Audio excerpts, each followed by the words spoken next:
Hey cuties! Welcome back to another playthrough of Tokyo Afterschool Summoners. Today we'll be continuing the playthrough of Chapter 15, Entertainers x Rule Makers. Let's go ahead and hop right in.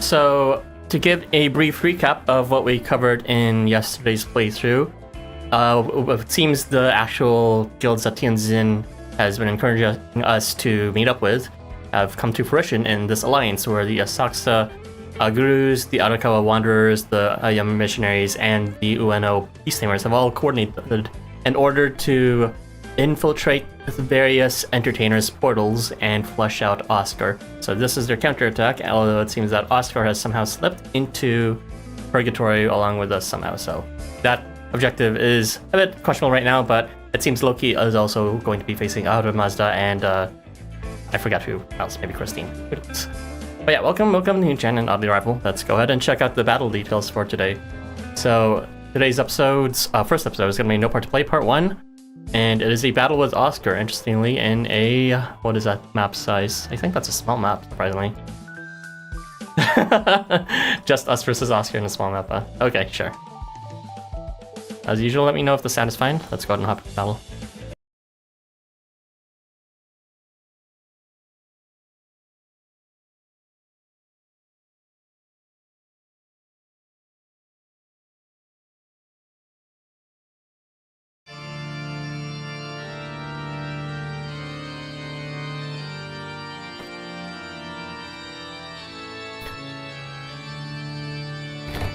In this world of limited resources, every gain for one person is a loss for another. It all amounts to a plus or minus of zero. That's the nature of being all-knowing. This is why one who's been granted everything is compelled to do nothing. Only watch.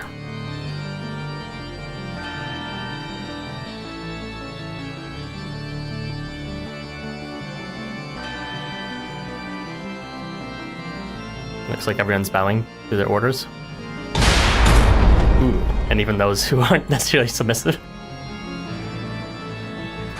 The heck is this? I can't even tell what's happening. Hey, everybody okay? Where'd Mr. Tianzin go?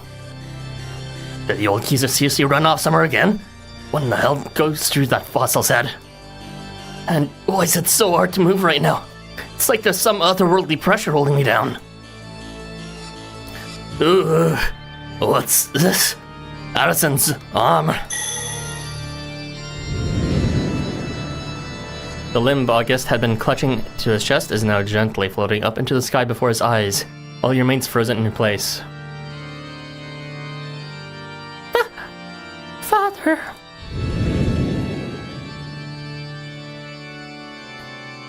Hey there, got a minute? Tianzin jump scare.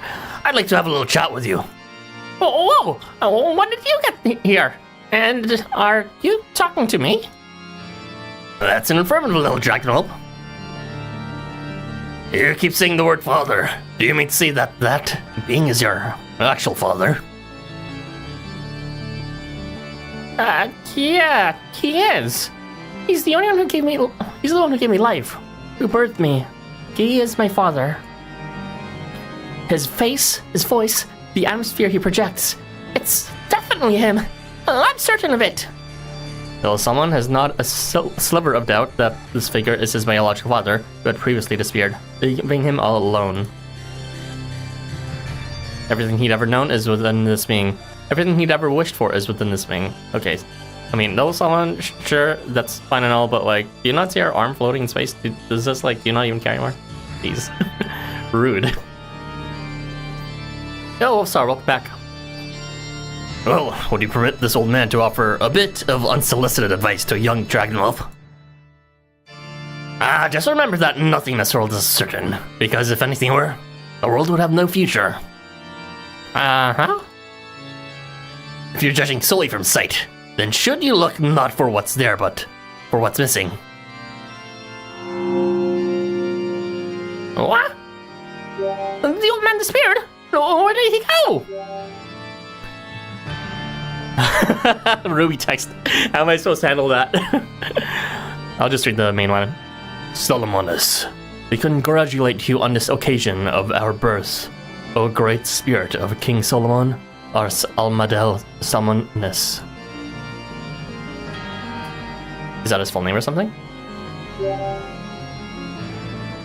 Ars Almadel Salmonis? That's his name. Okay, so he has a proper name. The fuck? He has a name all the same. That's kind of whack. Yeah, it's probably the royal we. I mean, it's definitely the royal we. Father! Father! Is it really you? Yes. We are your father.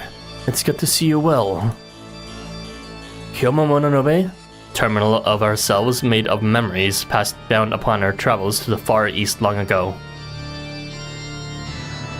The memories we have amassed in this Tokyo are all within us. We are the all-knowing Solomon. We are an exception that has overseen the course of events here in Tokyo.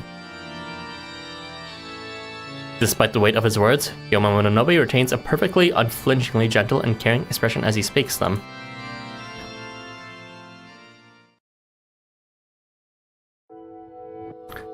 So, how does it feel to be an actor unable to step upon stage? Or do you feel more like a spectator peeking through the curtain? You're the Entertainers Guildmaster. You're a dramatist, Oscar, he said. Indeed, I am a dramatist. The dramatist. Do not mistake me for any mere playwright, as I take great pride in what I do. I do not merely read lines, but perform them through the vessel that is this body. I do not write tales, but spin yarns. Thus have I come to speak with you now, to congratulate an actor with no part left to play, and thank him for his hard work. I was the one tasked with writing the script for this particular scenario. Well, what did you think of it? Was it fun for you? So you've been pulling the strings, and you were the one who sent me here. Why do you speak like a villain from a sample passage in a language textbook? I'm sorry, I don't believe we've met. I think I'm Quantum. I'm a transient from Utopia, born in a place very similar to this. Ah, the future world of Utopia. Of course. My apologies for not knowing of you sooner. I seem to be apologizing a lot lately for all that I failed to learn. Then again, I am but refuse, cognizant of only the stage. As for your comment, yes, I suppose I am playing the villain. At least, from your perspective, Erethan. Alright, Oscar. Elaborate. Oh, villains shine brightly to those of us who live upon the stage. Without them, the world of drama would be far too banal. However, as I am aware I have been slighted by the remark, it is only fair that I defend my honor, shall we say? For make no mistake, were you not granted this reprieve, you would have been done for. You, that assassin from the Game Masters, would have surely done each other in. Is he talking about Beowulf? Was he really making a beeline for us before the Entertainers main move? The Oshiaki Game Masters. The guild that maintains the game here in Tokyo. They have no interest in seeing it won, lost, or otherwise concluded. Their duty is solely to keep it going strong. No growing old, no progression, just an eternal moratorium. An endless loop, continued at all costs. And within their ranks is a professional, a dragon slayer, an assassin sent to kill you. His name is Beowulf. I guess that is the case. His role necessitates mutual destruction of and by a certain dragon, of and by you, to kill and be killed. Should you have met him whilst living, it would have already been too late. Your life would have been forfeit then and there. Alright, I guess he's responsible for multiple ends of loops. And then Tokyo would shortly thereafter be engulfed in the great flood of time, ushering in the next loop. Therefore, whether or not to classify me as villain is entirely a matter of perspective. So you're sheltering me, well, get 9. between life and death. Do you know how ridiculous that sounds? That is precisely what I'm saying. And I say it with neither shame nor regret. For among my duties is quelling this disquietude of former actors upset over the loss of their parts. Is he straight up attacking us?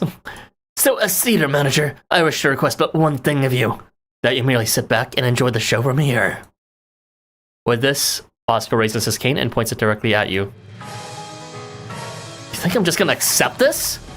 Ah, crap, I forgot my sword's gone. Can we talk this over, maybe? That's true, we don't have a sword. Again, we're useless in half the spells anyways. I told you I am a dramatist. I do not just read lines, but perform through the vessel that is this body. The power you're attempting to wield was given to you. Therefore, it should be no surprise when it's subsequently taken away. Oh yeah, and in the book of Childhood's End, it evolved humans alters the moon's rotation, like in chapter 12. Huh. Interesting. Yeah, I'm sure that all these great 3 science fiction authors are connected in some way, since I believe they're alive during the same time. Now, without a weapon to defend yourself, I shall enjoy joining you with a bit. Have you become accustomed to my villainy yet?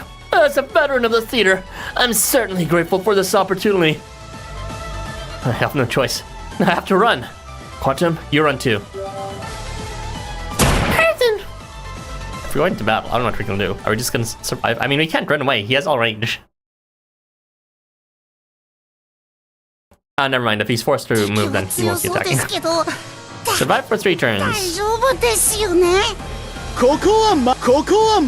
will double. Let's see. Weapon change, none, and double lock. Very cool. So we don't even have his skills. And he has Ruler's Will, which I don't know what that is. And it's something related to HP. And weapon change shot. Cannot be removed or transferred. Okay, well, we're just gonna stay over here. Yeah, we're doing it. We're dodging. I don't know about that. How strong could that be? Surely it will be fine. Surely.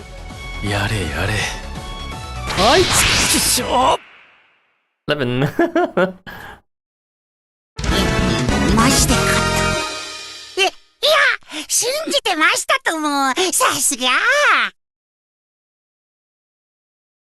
It seems he's able to change his rule, or you know, his role, and change his weapon type freely, at least within this free quest.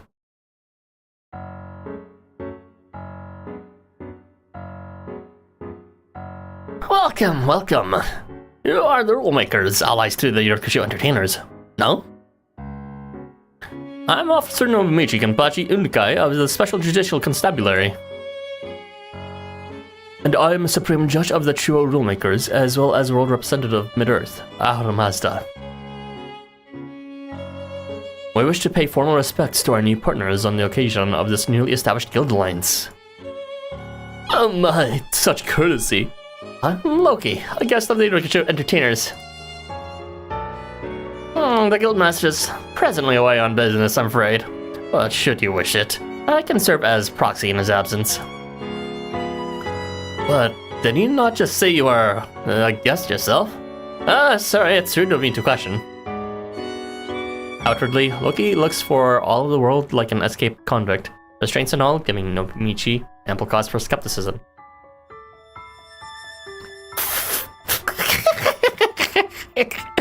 I sure don't look like a guest, do I? Oh, how long has it been since I saw Mr. Supreme Judge here? Not since I was on trial myself, I think.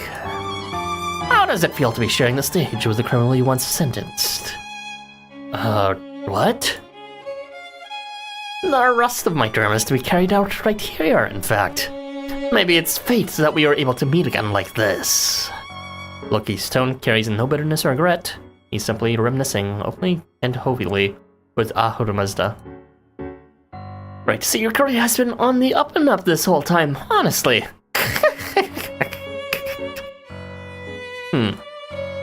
Well, Ahura should be able to remember since he's a world rep. We are very pleased to see you once more, Solomonus. You seem to have done very well for yourself in our absence. With these words, Solomon, or Kiyama Mononobe, flashes little salmon, a smile that's perfect in every way.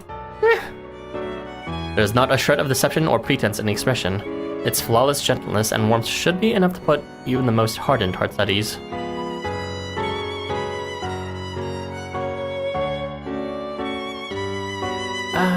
Father? I wonder... do you remember? My father should remember this. Do you remember leaving me behind? Stealing off summer without me? Jesus Christ, little someone gives no shits about her chopped off arm. That's... Come on, dude. Aren't you our ally? Aren't you our friend? You always have had a way with words, Loki, haven't you? Yes, the irony is not lost on me that we now stand shoulder to shoulder. We are equals now, as it should be, since I too dared to lay my hands upon the trophy once, and one of these looping Tokyos. As your thoughts once told you that in one loop or another, anyone and everyone in Tokyo had brought harm upon you. Okay, it seems that wasn't just an exaggeration, it literally was everyone at some point. If that's the way considered the crime it is, then there's not a single innocent soul left in all of Tokyo. Even if no one had been around to witness it, I remember it clearly. Ramasa turns to Loki, reflecting upon these freshly awoken memories as though nursing old scars. That's why I've come here to Yuriko-jo, and why coming here was so important. You never cease to be upstanding, do you? Always the champion of justice. But now I'm the one being rude. Is it fair to, at this point then, to call you personally an ally to the Yuriko-jo entertainers? Loki's words are clearly spoken with a veneer of schadenfreude. He makes no effort whatsoever to hide. Yes, Loki, you may call me that as you please, for it is the truth.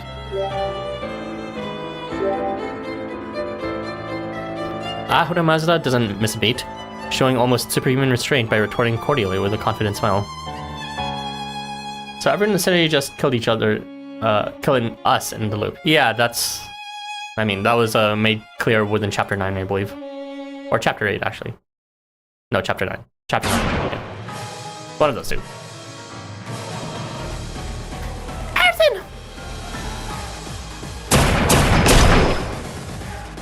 Have you come to understand, then, that the powers you had been granted have now been summarily snatched away from you? At this point, you are nothing. You have no sword left to swing and no part left to play. There is no harm left to do. You keep trying to pick yourself back up, but you'd be far better suited just staying down. I can't give up. Is this really the end for me? Also, why did he even come here if you're just, like... Seriously, why did he even come for us? Are you just gonna beat us up for no reason? We're already trapped here. Then, all of a sudden... Who this? Is this, Tianzin somehow? Wouldn't that be something? But I suited. Hardly. You're just farting a rhetoric at this point. Or really, you're just lying. It is. I called it. How even the fuck? Whatever, don't even question it. Well, things certainly do seem lively over on this side, too. Mind if I crash the party? Oh. You! Hey, long time no see, Quantum. So this is Riven. Doing well, I trust. Mr. Tianzin! You know this guy? Who's he, Quantum? He's an acquaintance from when I was first observed and I first went to the other side. Perhaps we are similar. For he's a transit like myself whose presence in Tokyo either is or is not. So I guess that's where Quantum, like interim, but before entering here, they met up with him. Never mind all that right now. You there, youngster! Or is it you're just saying? Without a rule, you can't be on stage or some other poppycock. Well, it's been changing lately, you see. Recent rules have been welcoming those with no part to play on their stages. Shows like that are all parades. Maybe you're too young to know all about them, though, Is he talking about gay parades? Or perhaps you're not as young as you look. Maybe we're colleagues.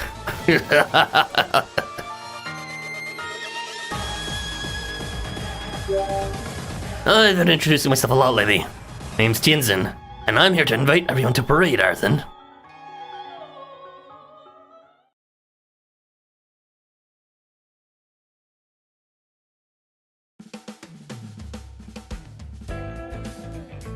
Alright, part 2 of No Part to Play, another battle. And it seems to be in a tile map with infinite material rewards, and we're facing Oscar again with some missing. Does he have a spell kit? Unfortunately, he does. Let's continue.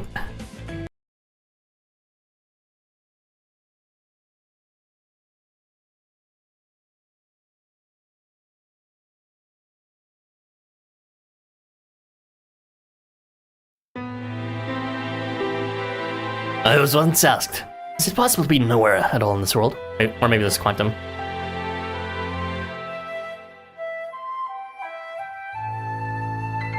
Is this Kirito? Who is this?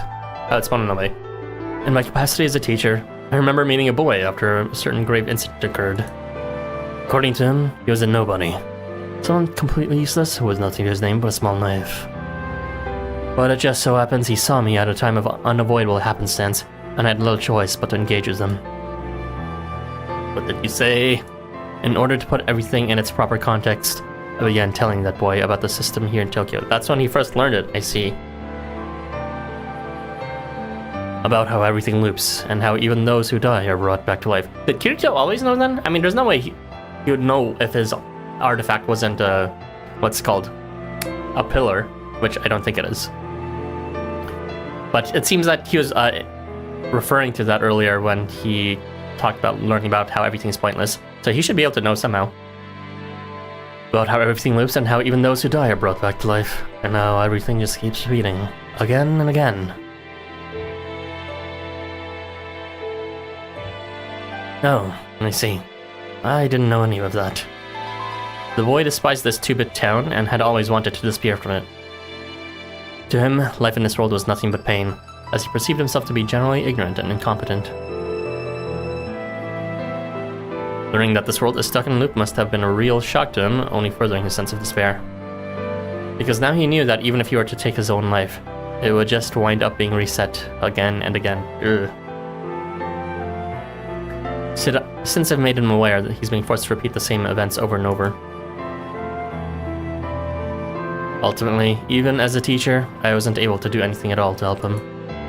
I couldn't even convince him to try strengthening his bonds with the important people in his life, because he had no one important in his life. He was shunned. And this was a kid who resented positive thinking, and refused to do anything to prove his own worth, even to himself. In fact, he even resented being born into this world. His passionate desire to attain non-existence may have been a defining aspect of his identity. Paradoxically, that desire may have been the proof of his existence in the end.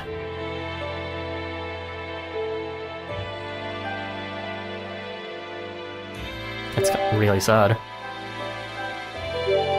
I'm still not sure if there's anything I could have done to help that boy. Even if I were all-knowing and all-powerful, I don't know that there would have been any good option here. If I had the power to affect someone else's emotions and change their way of thinking, I might have been able to at least stop him from ever trying to take his own life.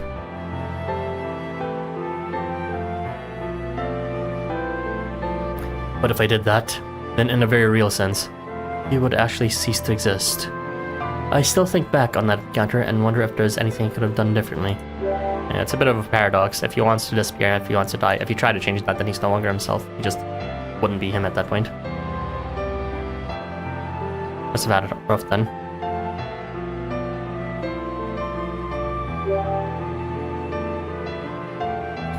And I still can't decide if it was right of me to tell him about the loop.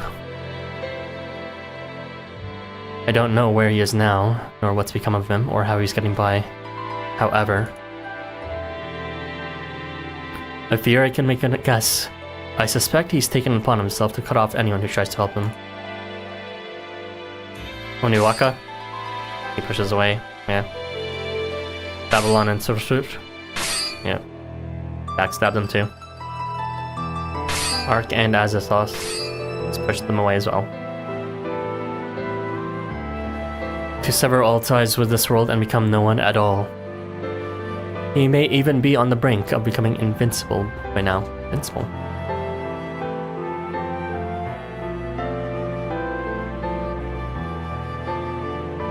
Can you remember, Father? Can you remember the fond memories I talked about? The memories I shared with my other master? Not any other version of me, but the me who's here right now. I talked about them with you myself, Father. Sorry, I don't recall that. What's happening? Pressure's gotten weaker in it. Indeed, the pressure emanating from the seemingly invincible being is quite noticeably weakened. Moreover, the sounds are like it's like a small fissure forming in something. That's right. Solomon has yet to collect any information regarding what's transpired in this loop. His memories have been split among the 3 mechanical boxes, and it's yet unclear what Kern has done with the last one. So do they only return to Solomon once the loop ends? Because it seems to be insinuating that he might know what happened in previous loops. So most likely then the 3 boxes are returned and then given back to the 3 true geniuses at every loop reset. So technically, Solomon as he is now isn't quite all-knowing, lacking any observational data from this Tokyo. In other words, regardless of how complete his current form may once have been, at present, it is decidedly incomplete.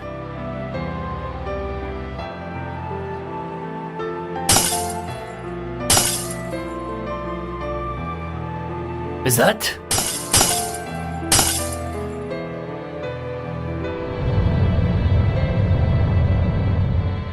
What is the sound?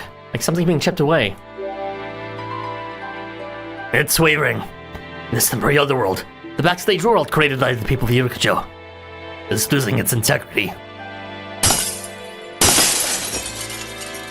Solomon! Where they are? That voice!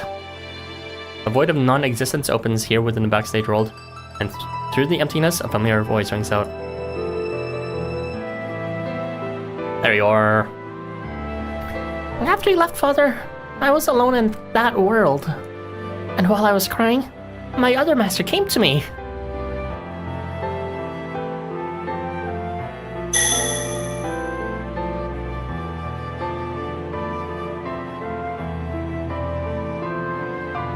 Father, do you know where that other master has gone? Well, Solomon is asking about you, since he suddenly vanished when Solomon showed up, as if being replaced. Yes, I do. I want to save him, like he once saved me. Yes, I know you do. But that won't be so easy to do. The world operates under a doctrine of perfect equality, a plus or minus of 0. To gain anything means to lose something else. In your attempt at rescue, you would only wind up taking his place. You would be alone once more. Knowing that, would you still wish to do this, Solomonus?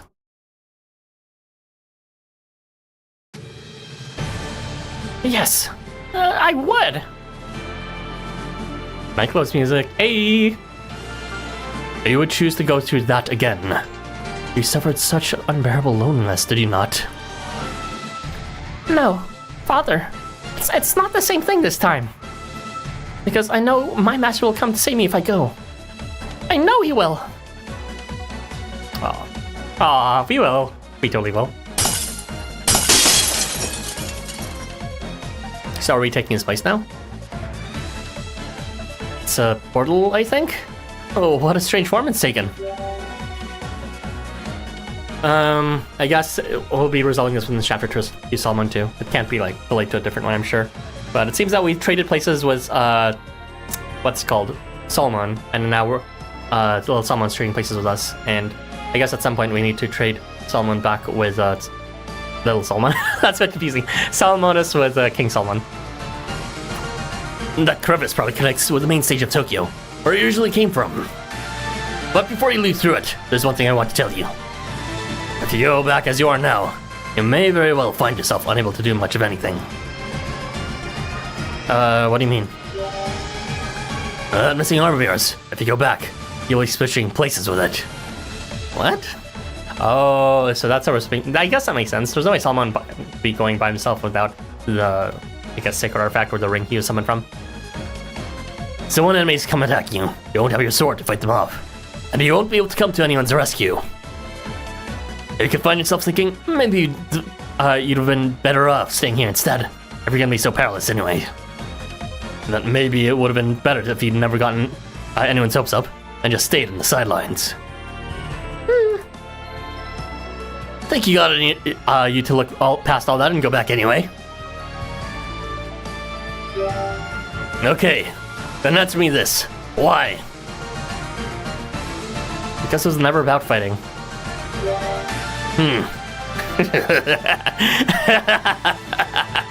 Sometimes there's strength in not knowing. You might just be invincible. Invincible, youngster. You know that?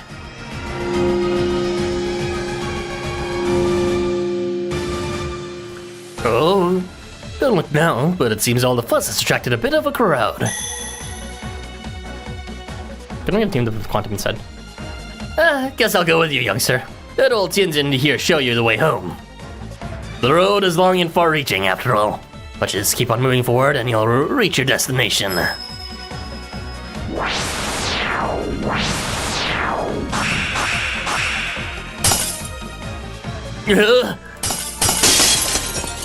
Was that Overlord? Oh, his mask broke. Interesting. What did they mean by this? Do we still not have our thing? Survive for 3 turns, we still have absolutely fucking nothing. These guys are gonna be attracting us, most likely. So the best thing we can really do is just... What is a ruler as well? I don't even know what that is. Whatever. We have no incentive to attack him. And I believe Infinite has advantage against Null, maybe? And it's actually weak against all around. So let's go ahead and move Tianjin over here instead. Rude. Yeah, we're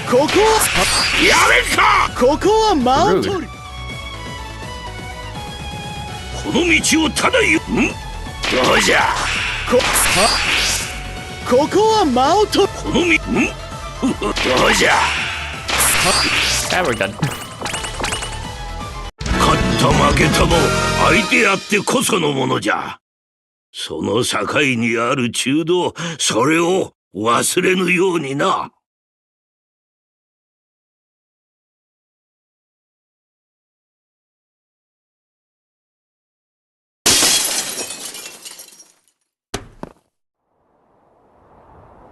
Huskers mask.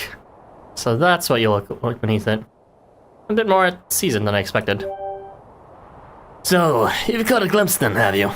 Caught sight of my true face? For just a moment, a look of rage flashes across the Yurikisho Guildmaster's face. But this then quickly morphs into a different expression altogether. If this were any Ren production of the Phantom of the Opera, this is a scene where I'd be driven out of my mind by you. The Phantom, his face having been seen, elects to kill the witness. Or perhaps... What was that expression? I saw that. You can't lie to me. Wait. First, I must return to the other side and, as a dramatist, revise the script I can for these new developments. I can't believe a passage like this, from Max Stage to 4, would open here. I'll see you on the other side, on the stage proper. Do keep an eye out for me, Arathan. Oscar replaces his mask, and in the next instant, he's gone.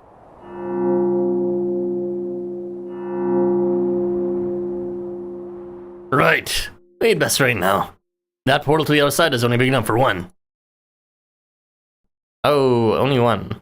Quantum, sorry. There's no need for concern. As your seater in this room, I yield the road to you.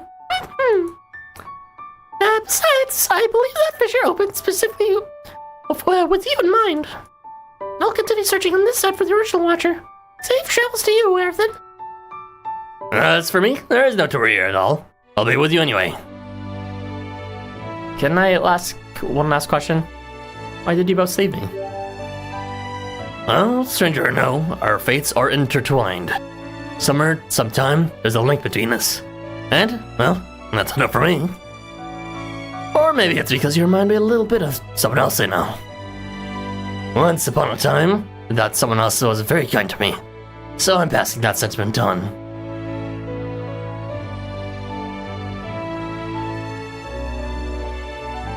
Is this the... this must be the translated thing, or the untranslated thing from the guild affiliation thing. I'm not sure if it's translated or not. Does anyone know? They had a mini scenario that introduced guild affiliations, I believe, Tianzin and Quantum. I don't actually know if that's translated or not, though. Or possibly, it could be because somewhere, at some point, you're a tremendous help to my beloved students. You should run into them sometime. Give them my regards. And tell them not to be too mad at me while they're at it. And if you should ever learn that you're really the person I've been searching for all along, then I'd ask you to please call me upon me again, okay? Alright, let's get out of here.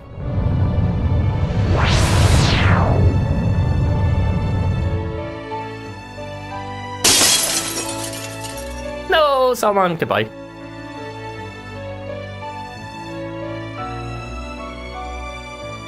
Is that?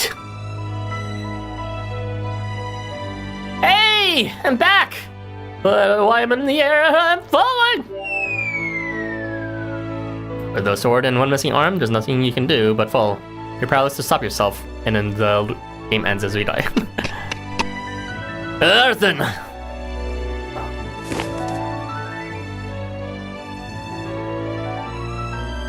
August catches you in his brawny arms at the last moment, saving you from your fate. August, thank you so much.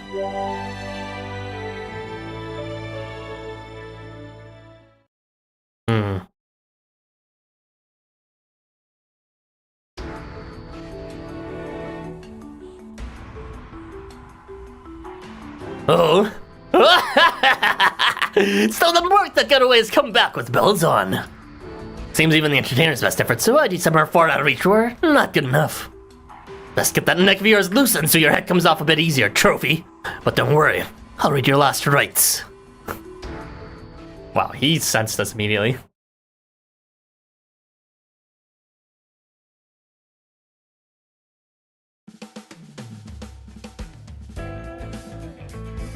Dan Toastmas Rise well abridged. Yeah, that's cool. I don't know what to say to that. Alright, no part to play part 3. There are battles coming here left and right. I don't know, thankfully it's still about the same length. And we are facing Beowulf with the entertainers mobs, live streamers. We will be getting some materials. Let's go ahead and jump in.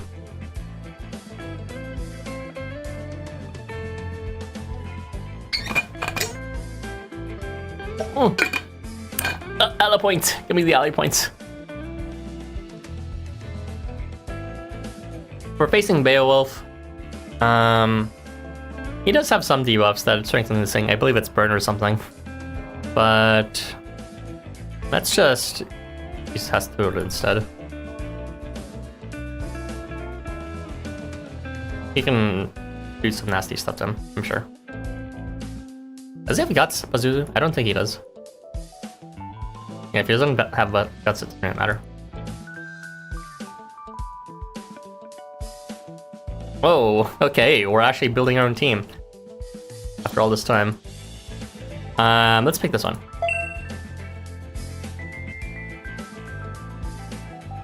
Now, is this the team I want? Do I really want more ally points than anything else? Maybe I should go for more coin. Why am I fighting over ally points so much? Let's just get some more coin then. You know, it's fine, it's fine. Let's just be thematic and pick someone who's actually in battle.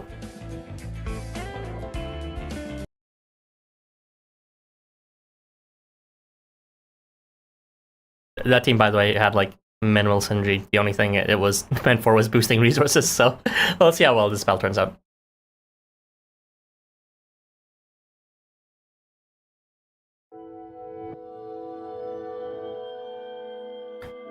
The world of the Old Ones, one of the 23 other worlds connected to Tokyo, where former rulers dwell.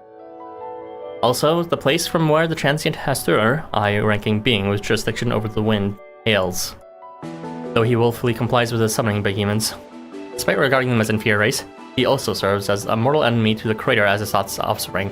XXXXXXX.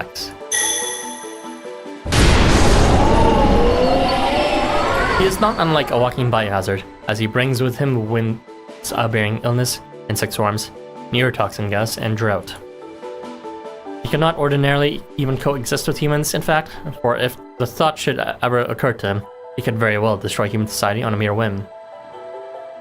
That name was censored? Yeah, I don't know the old one's source, so I guess it was. I think there's someone who's supposedly nameless among the lore, but I don't think they're necessarily the same person. At Ueno Academy, after the extent of the danger posed by Hester was determined, he was assigned Pazuzu as his tamer to keep his power in check. With his counterbalance, his rule could easily bring Tokyo to its ruins. Fortunately, Pazuzu's rule is perfectly suited to shutting out Hester's, making him the ideal bearer of the tamer role to Hester's beast. It's solely because Pazuzu is here that Hester is able to live in Tokyo at all. Someone's a big fan of Hester.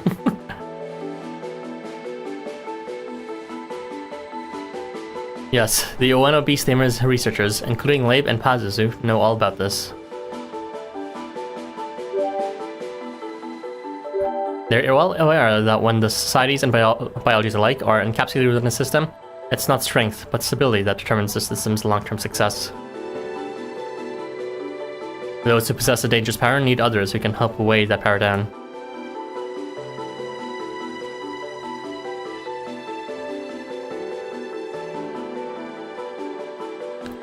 So, where were you? And what happened to you there? We were worried about you, Addison. Let's just say a lot happened. I struggle to make sense of it myself. All-knowing Solomon, the null exception. Overlord.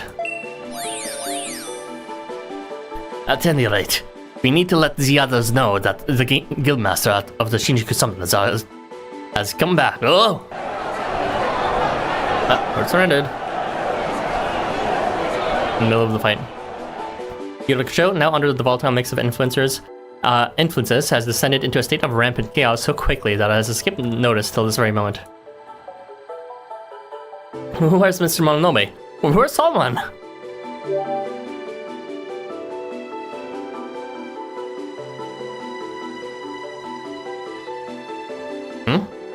Not here.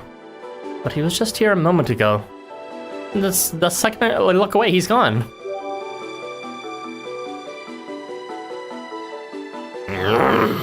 He vanished. I don't think so. I, for one, hadn't taken my eyes off him for even a moment. It was definitely there. The term spirited away is almost custom-suited to this. He vanished much as the Asakusa Guildmaster did, and the Arakara Guildmaster. It's as though the Shinjuku Guildmaster's return to the stage necessitated Solomon's departure for a time. A substitution. Oh, was he able to see Solomon? I think that was confirmed earlier, but I think multiple people could see it, so I just started forgetting who could see who. It is bizarre he could see him, though. I forgot the reasoning for it. May I ask you a question, Hester? Do you sense any traces of teleportation, perchance? Transients from the world of the older ones do all have the power to teleport, after all, so I thought perhaps you could tell.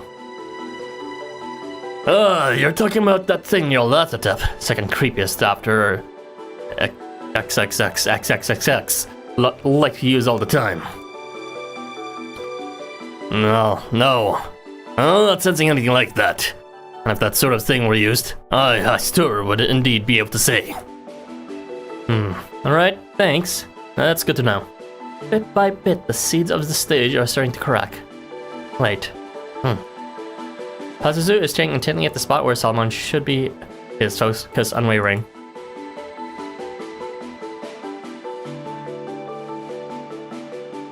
That looks really familiar. He was with me then too. The sound of flapping wings approaching you from the other direction interrupts your thoughts. Okay, we're fucking screwed.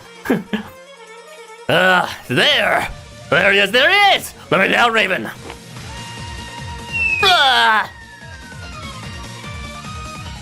Crap, he's coming down.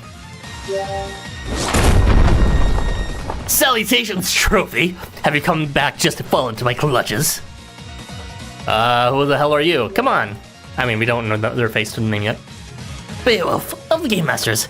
An assassin come to take you down and go down with you. An assassin from the Game Masters. Oh, you're the guy Oscar mentioned. For make no mistake, were you not granted this reprieve, you would have been done for. You and that assassin from the Game Masters would have surely done each other in. The Oshiagi Game Masters, the guild that maintains the game here in Tokyo. I have no interest in seeing it won, lost, or otherwise concluded. Their duty is to slowly keep it going strong. No growing old, no progression, just an eternal moratorium. And then the sloop continued at all costs. Nor then ranked as a professional. A dragon slayer, an assassin sent to kill you. His name is Beowulf. His role necessitates mutual discretion of you and by a certain dragon. Of and by you. To kill and be killed. We literally just saw this previous episode. I don't understand this. Should you have met him whilst living, it would have already been too late. Your life would have been forfeit then and there. Your fate was sealed the moment you stepped before me with a sword in hand. We don't have a sword though. Yes, I am Beowulf of the Game Masters. And it's my solemn duty to slay the dragon, to destroy the trophy. Beowulf. What do you mean, sword in hand? You know, you're awfully cute. And that's stalling, take your sword, dragon. That Beowulf showed the glory of a mutual kill. Wait. What happened to your sword? You're supposed to have your sword. I kind of lost it. A lot happened while I was away. That's true. If it's mutual kill or be killed, he can't die then in this fight. No. This must be some kind of joke. I was not prepared for an eventuality like this. This cannot be. Are you shaking? You aren't going to attack me then. You're so angry. It's a little scary. Now, Esther, to the aid of the Shinjuku Guildmaster. To the aid of that human, since you love humans so dearly.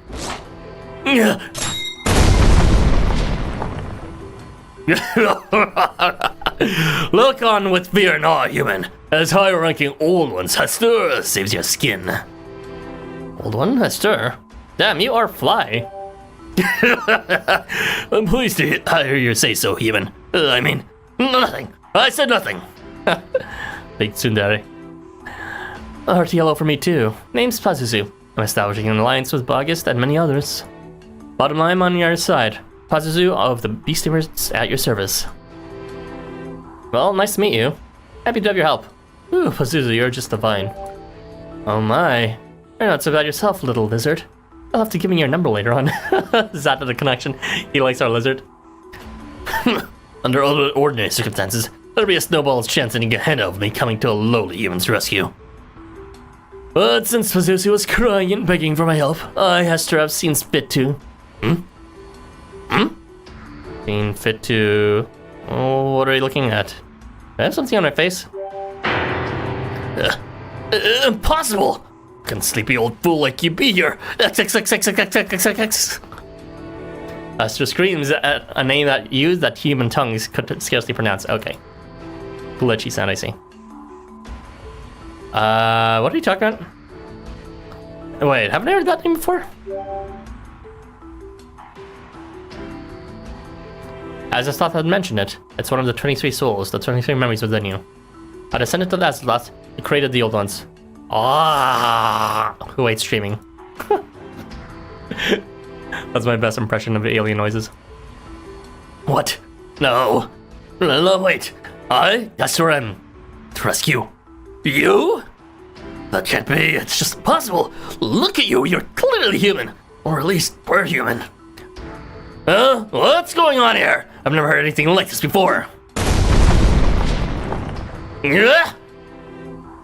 You got to jump on me, but now, big dragon, it's time for payback. Silence, human.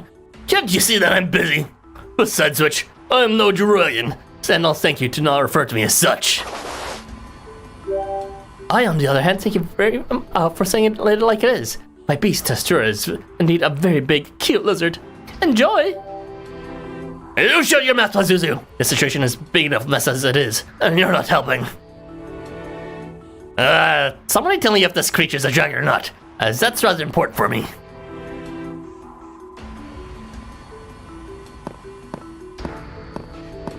Ugh. Ah, welcome back, Oscar. I've held the fort while you were gone. I see. Much obliged. My, what seems to be the problem? You seem a bit less emboldened than you were before stepping away. Kind of like you've suffered a great embarrassment than if someone had seen pictures of you as a baby in diapers.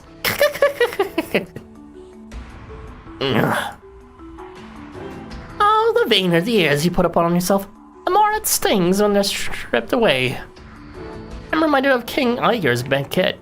Oh, how fun a visit this is turning out to be.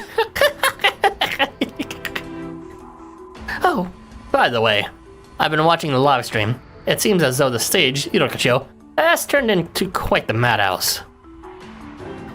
Is that alright to your script? According to your script? I wonder if it's truly alright for you to simply look the other way, troop leader. I thank you for the heckling, my dear guest. Oscar quickly recomposes himself, flashing the same haughty smile at Loki as before. As long as there's an audience to entertain, I shall never fail to play the part as I've been given to the utmost. It's only when I'm alone that I begin to lose sight. But you are my safety. Lest I keep you by my side as my dear guest. And soon enough, I shall surely recover hegemony over the stage. So please sit back and take in the show, won't you? As soon as he says this to Loki, Oscar takes out his phone and opens a new line of communication with someone else far away.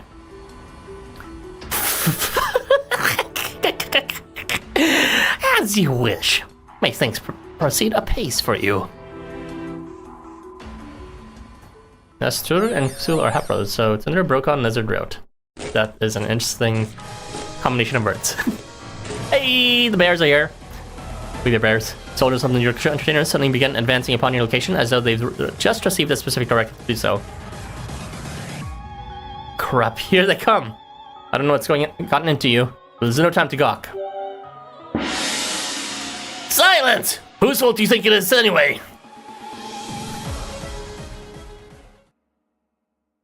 Alright, are we useless here again? Probably.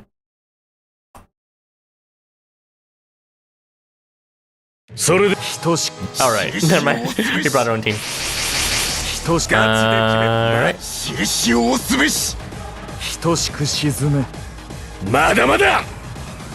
Let's go ahead and bring you over here.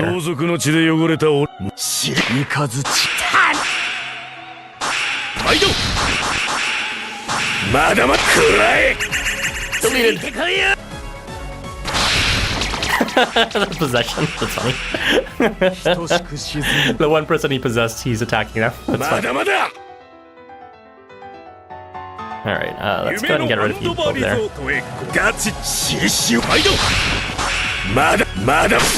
Big damage.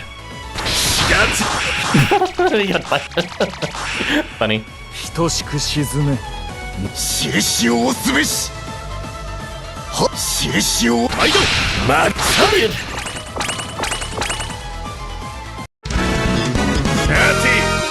よくも暴れ回ったものだ。話は指導室で聞かせてもらおう。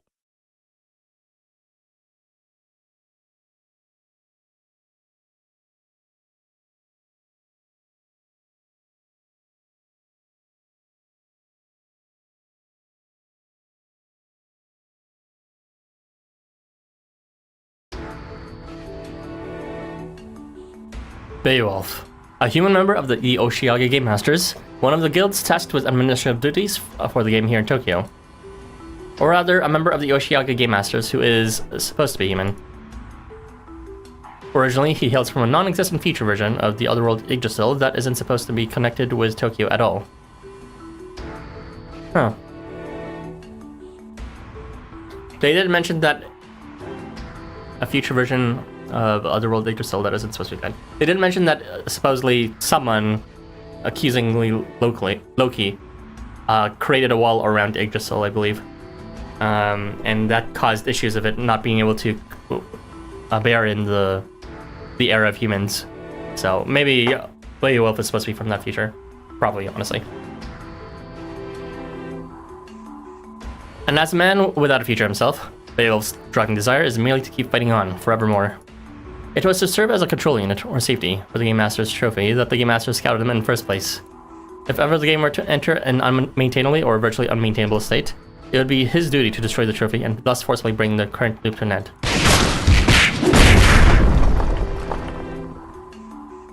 To that end, he bears an extremely powerful rule, a Dragon Slayer, designed specifically to carry out this vital mission. It's a convenient role for him to in particular to wield, predestined as he is to simultaneously slay and be slain by a dragon in the end. That is his role, in fact, to lay down his own life in the very moment he brings down that of a great dragon.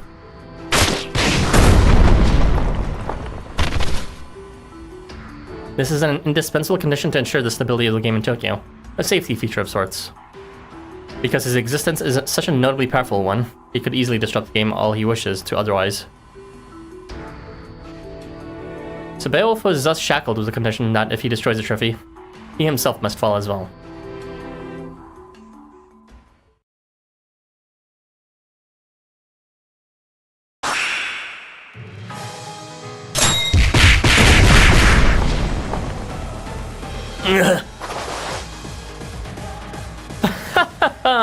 This has quickly descended into utter chaos.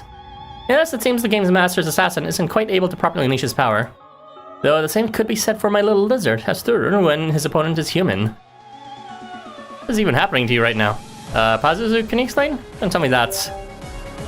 The reason I've been able to catch my prey, or if you'd prefer, the rule at the heart of this entire show. In short, it's a safety mechanism, or a controlled unit. It's all about identity. It's not much different from what we Ueno base steamers are doing.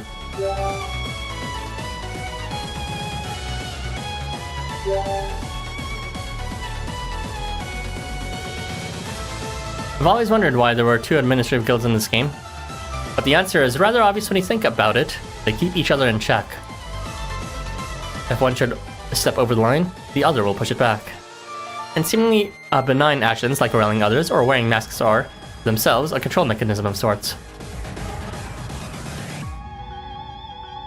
Right, one wants to persist, the other wants the game to be interesting, which may not let the game persist. That somewhat exception is much the same. Consider! Ordinarily, anything all-knowing or all-powerful should absolutely not be permitted to appear in this world. Because by the very nature of such powers, a single whim could end the world instantly. Even just being an all-knowing means understanding methodologies to trigger near instantaneous collapse. And of course, if one is all-powerful, one can trigger it oneself with but a mere thought. So of course, someone has to have a safety switch in place. Something to keep his powers from running wild. And that's the true nature of the being who spirited that exception away. That's the reason the being you saw exists. So that thing, that non-existent thing is the check. The null exception. An evolutionary dead end. Non-existent future.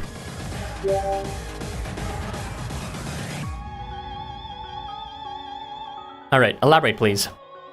Overlord. That's what it was called, no?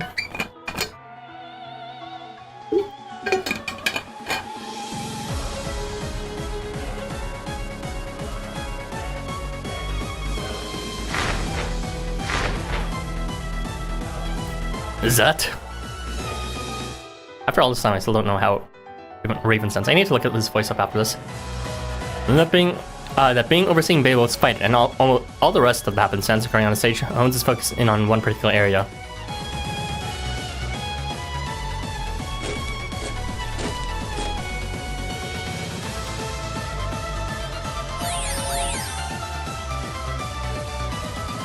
Yes? Hello? Is this the Guildmaster? The climax is upon us.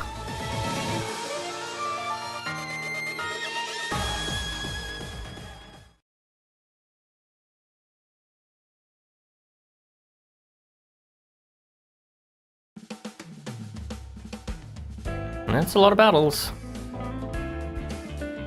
And more battles. Audience side, part 1. This is going to be saying Amdusias and Balrog, along with some live streamers, and we're getting some infinite materials in a wide map.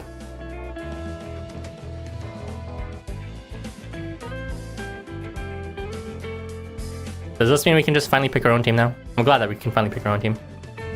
We get the resources.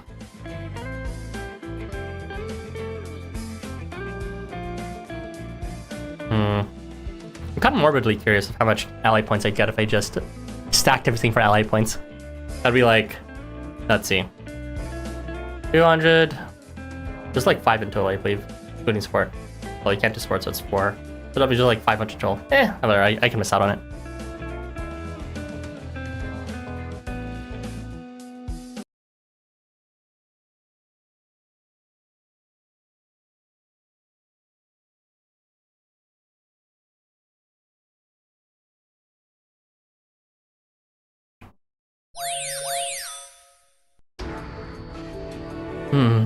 I do believe I grasp the situation, my guildmaster. A subtle smile creeps into its way onto Christine's face after her call with the entertainer's guildmaster ends. As it seems the script is moving forward a bit, some adjustments by way of ad-lib may be required. Though this changes nothing for me, our job remains as ever to keep our dear guests entertained.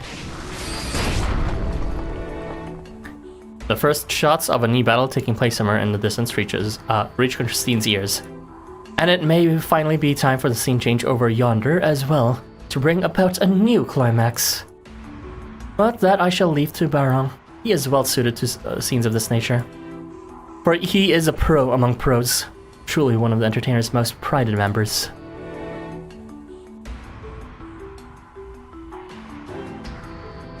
Barong is a transient from the other world of Shangri-La who devotes himself through dance to a god from yet another world. It's long been believed that the dances of light and dark performed by Barong and his rival, the demon queen Orangda, shall continue in perpetuity for as long as the world exists. The problem with this, Barong is not himself a god, so his body and soul will most certainly not continue on in perpetuity. But to this, Barong simply shrugs, dedicating his very existence to his role and dancing with all that he is, resolving to offer himself to the flames in the end. And then afterward, the name Barong will be passed on to the next in line along with this mask. This Barong loves dancing.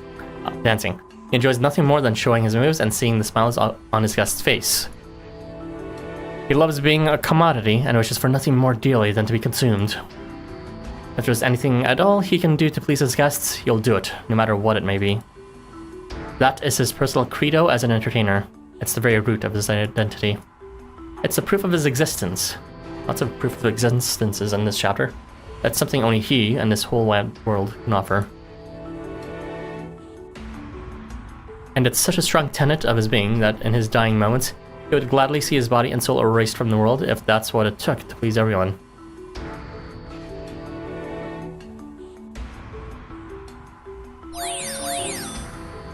Alright, I share the central with the mega alliance of guilds.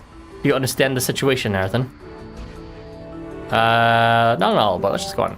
To summarize, our goal is to recover those who've disappeared from the world. This includes the Asakusa and Arakawa guildmasters, though the whereabouts of the other members of our guild are unknown. And when it comes to missing persons who can't even be confirmed alive or dead, the entertainers are definitely prime suspects. Your story only makes that eventuality seem all the more likely, Arthur. Well, point at that sentence. Let's do that.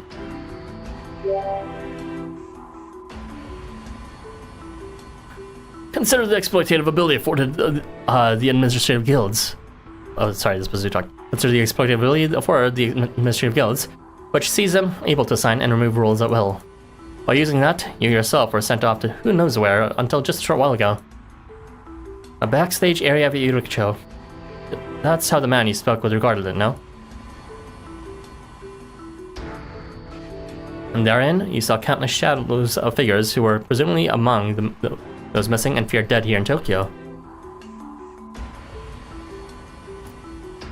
The thing that suggests the true gravity of all, though, is that you were able to meet with the Yorkshire Guildmaster, your dramatist, Oscar, who they say writes the script for the Yorkshire entertainers.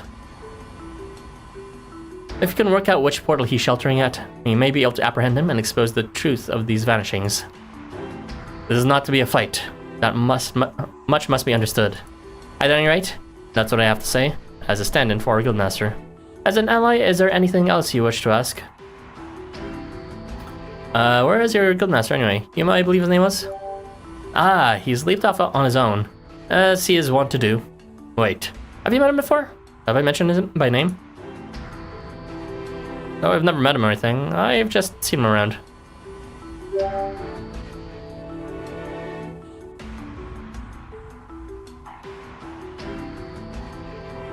Arthur?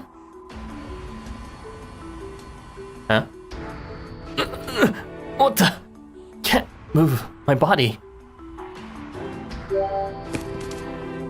Oh, whoa there! Watch out now! Here, grab hold of me. My apologies. I'm only just now noticing how wounded you are.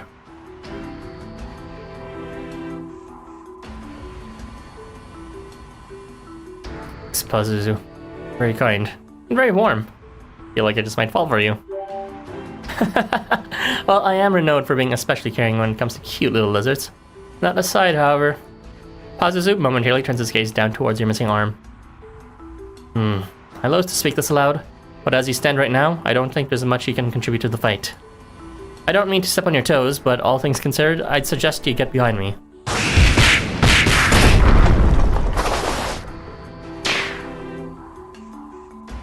I still can't believe Yuma went on alone, after I told him specifically to stick with us too.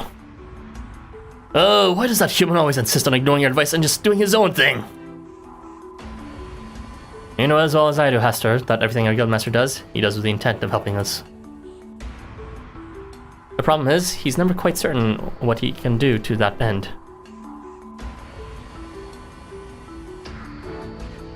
It doesn't help that all the rest of the beast tamers are divided into pairs of opposites who share pain with one another.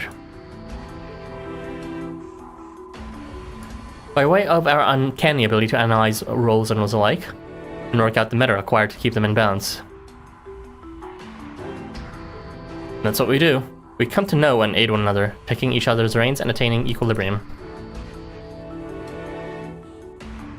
With the sole exception of Yuma, whose underlying statistics remain a mystery no matter how much research we do. It's not even clear if Yuma's beast transformation is a rule in action or if that's just his nature. Yet with every test that conclusively shows him to be human, researchers still can't shake off his own assertion of being a Therian. If only because the system of Tokyo is such that two sides of his personality are intrinsically, logically inseparable here. No one can get a good sight on what he actually is. It's unclear not just to all those around him, but to himself as well. And something which no one can see is essentially a thing that doesn't exist, and therefore can't be regulated. So much like a stray dog that can't be tamed. Yuma is always inclined to strike out on his own.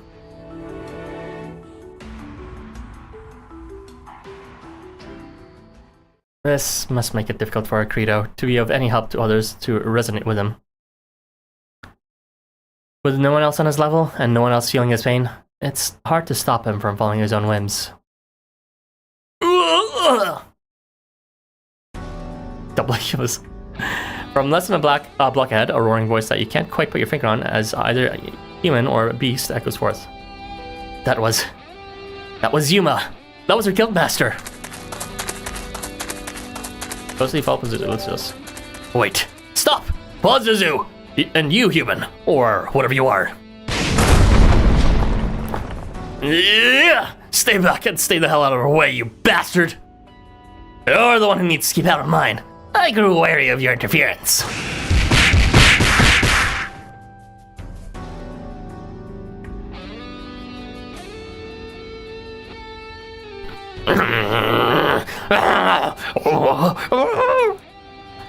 Yuma thinks to himself, your two entertainers must fight for them for Ueno. They are enemies who abducted Labe, Kushi, Fenrir, and many other precious friends. Even if one of them is an idol I cheered on in secret from the shadows since his debut. Oh, he's conflicted with Amdusias.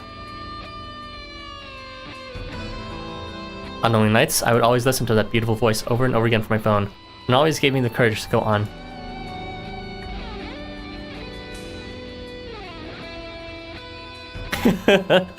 He's a really big fan of Amdusias, huh? Beautiful voice, huh? The day I first worked up the courage to buy a ticket and attend an underground concert in person, I got embarrassed and couldn't watch the show. I wound up leaving. I just felt like being cheered on by someone like me would be embarrassing for him. would look bad for him.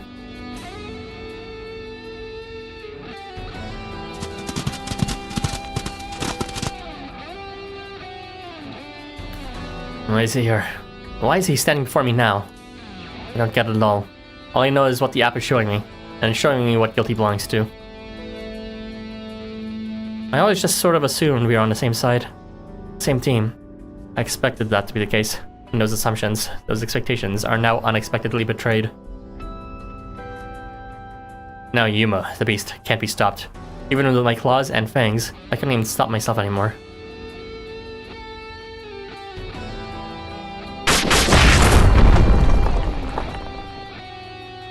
Why am I here? Why do I have to fight with him? I can't just say this is how it is. He'll never accept that. He'll never believe it. How do I explain this to him? I don't have the slightest idea what to do in this situation. Odysseus racks his brain to think of some way to save face, but he just keeps drawing a blank.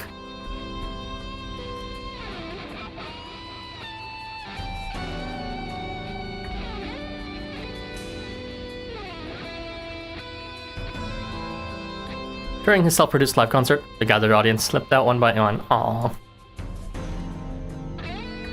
He wanted to yell after them, "Please, don't go! Oh, don't leave me alone up here!" There seemed no path forward for him as an idol. No chance of him ever filling an entire venue to capacity. Even should he keep pursuing his dream, he felt as though it would never be realized, as he simply didn't know where to find a stage upon which he could shine. Joining the entertainers didn't help. He still wasn't sure about anything. What should he do with himself? There seemed to be no right answer. This is when he finally realized he's not the protagonist of the story.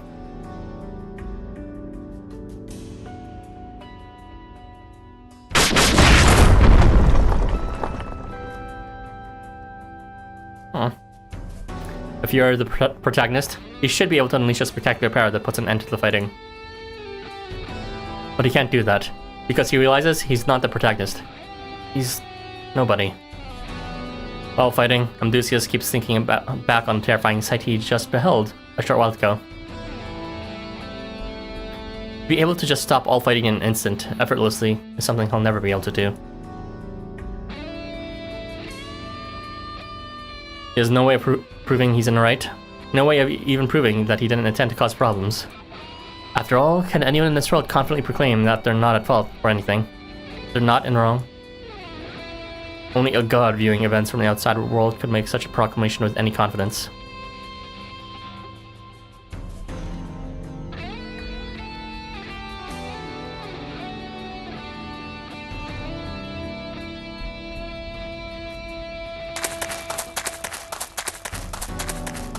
Honestly, what is even happening? Can someone explain it to me? That's unique for Pazuzu, needing an explanation. You follow Pazuzu into the very heart of the chaotic battleground. Those two. Following me after all, eh? What's wrong, Arthur? Those two. You mustn't fight them! What scene did he witness? What scene did we witness? Did we witness him making out? Alright, Officer Nobumichi, it's time we head out onto our stage now. Our debut is at hand. Our stage? Where would that be? Oh, there's only one stage suitable for the champion of justice, Ahura Mazda, make his grand debut. A place where people are born petty and insignificant, powerless and destined to always lose. Where my fated rival, the champion of the seat upon whom I can mete out true justice, resides.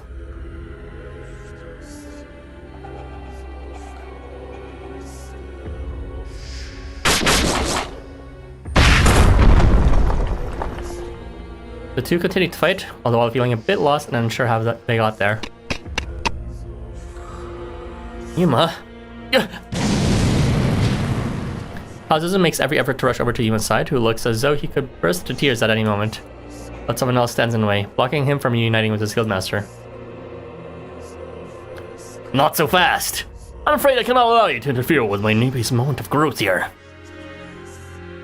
You've certainly taken to the villain role, haven't you? Am I to assume then that you represent the Yurkusho entertainers? That's correct. The name's Barong, of that very guild. It's a pleasure to make your acquaintance.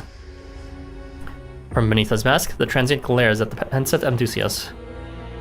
My newbie is only just now coming to learn the importance of all of the party plays. His mask. Masks serve to protect actors, after all. And I've been happily able to bear witness to the best solo performances of Asakusa, Ueno, and Arakawa guilds. Now the time has come for Yokocho Guild's big scene. So cue the music and set the stage! Hey, Boogeyman! And y'all. What is this strange music all about? It's the kind of background track one might hear during an underground stage play. Oh, it's this again. Are they gonna pull out the mirror, which never got a proper explanation? Exotic and stirring, saccharine in its extravagance.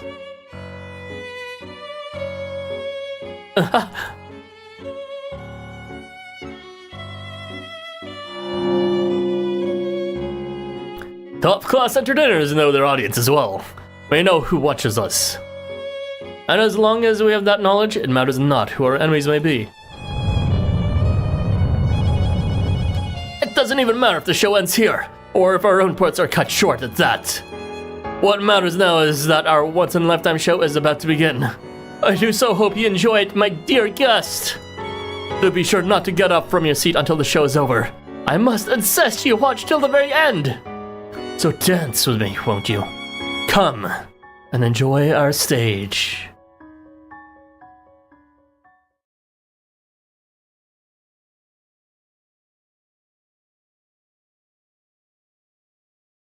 Sa, 等しく食らいつく。決めたぜ。ガチで決める。等しく沈め。Alright, let's see what fights they have. They have guts. He has guts. Oh, that's annoying. Whatever. Let's just throw you in front of you. 夢のアンドバーリゾートへガチで三日月よ。まだ暗い。俺の獣が目を覚ます。潜入開始。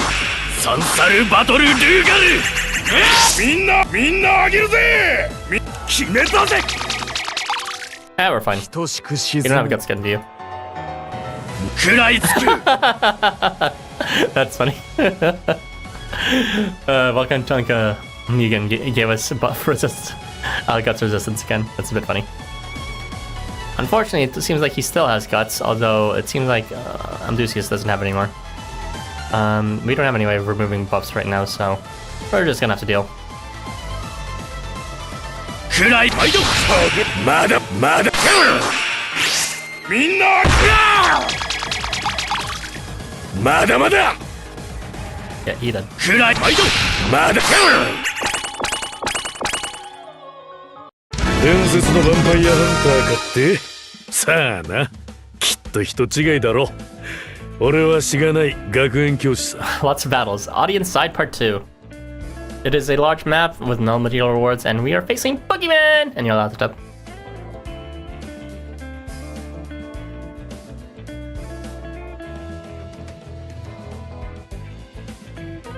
Do something else this time.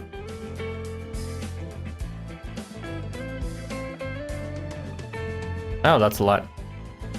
If it's Nyarlathotep and Boogeyman, if they have their evos, that'd be obnoxious. Let's see. Could be better here. I don't want to move anyone though. Let's not bring Gurengach. That sounds like a horrible time.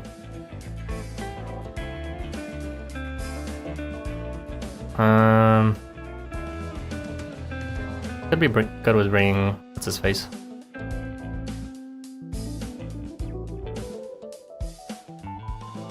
Pusha. Alright, let's do this.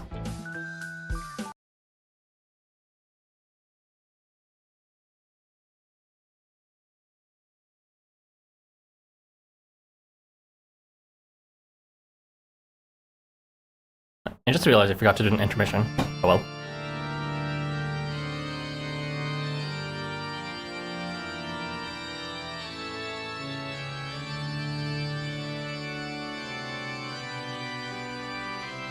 Oh, whoops, I muted myself.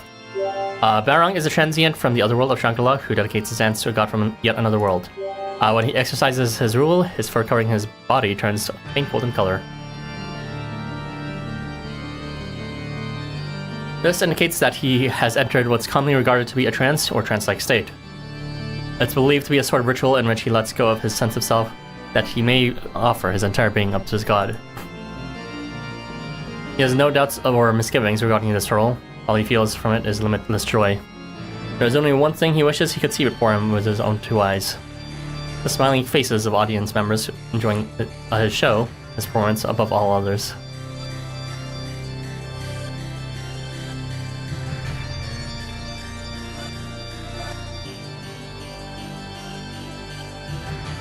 The show entertainers are perpetually working behind the scenes of the game in Tokyo.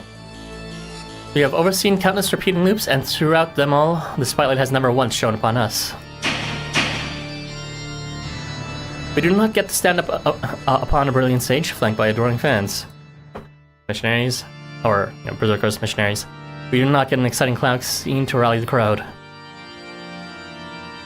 And tycoons. There are no mountain peaks to stand upon, as each and every eye trains upwards to eagerly watch our every move.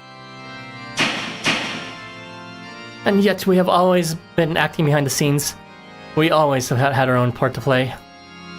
And there have always been those watching us play them, even off the stage.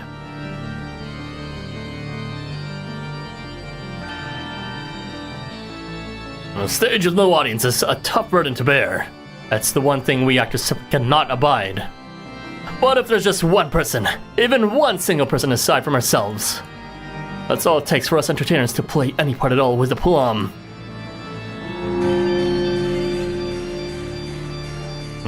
Stripping down naked, any percent world record.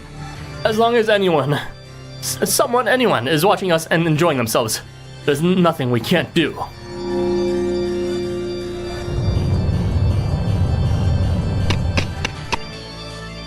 Okay, this has been bugging me for a little while now, so I just gotta ask, what in the hell is that?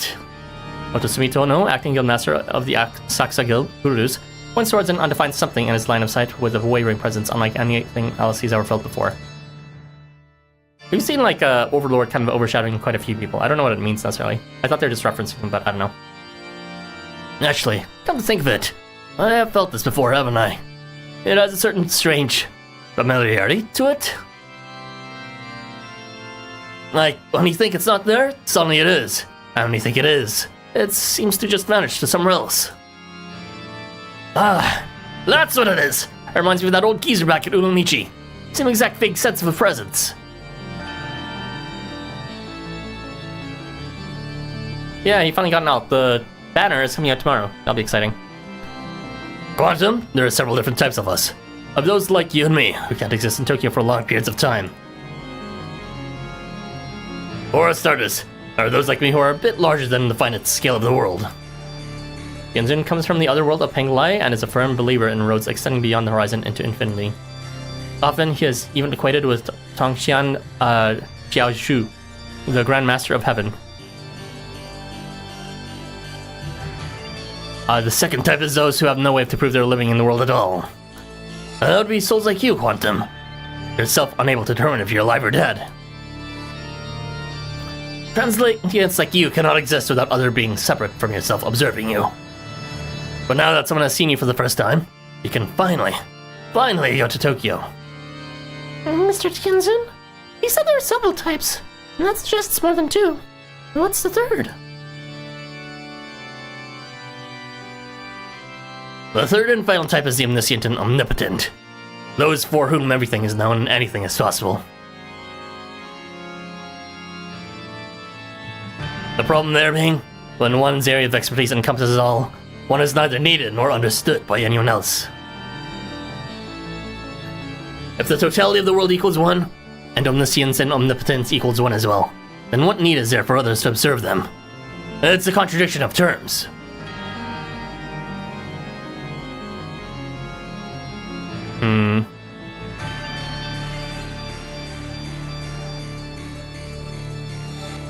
So this contrast here, it's showing null type, possibly all-around type with Solomon, and infinite type. I guess this is the connection in terms of what makes them unique attributes within this game of Tokyo. It seems it's related to their ability to stay not very permanently within Tokyo. Therefore, I accidentally skipped that, so I'm gonna reread that. Therefore, even an omniscient being who were to be summoned into the world, their presence would be highly unstable. However, if an observing body were to reduce their own ego to 0, or perhaps repudiate the omniscience and omnipotence of the being in question, then that being's existence could stabilize. Tianzin pauses for a moment with an eerily neutral look on his face, communicating no sympathy, no sadness, no anything. It's as though he knows both sides of the coin, but chooses instead to balance it on its edge, so neither is chosen. Mystery of Overlord. Be sure to watch till the very end, for this shot promises unlike anything seen before, and will never be seen again. Barong is a professional entertainer through and through. No matter the part he's asked to play, his performance of it will never fall short of perfection. Another way to put it is that he's able to revert his existence to 0, bring it to an end. Oh, interesting. I did read this on his own research file. Apparently he gives up his own existence, sort of, or his own sense of self, to sort of like embody the spirit or something like that. But in this case, by getting rid of his sense of self, the Overlord is showing, for some reason. It might be related to the whole existence thing. And having offered up his everything, a being of 0, the null exception descends upon Yurikisho to take the place of that which was given.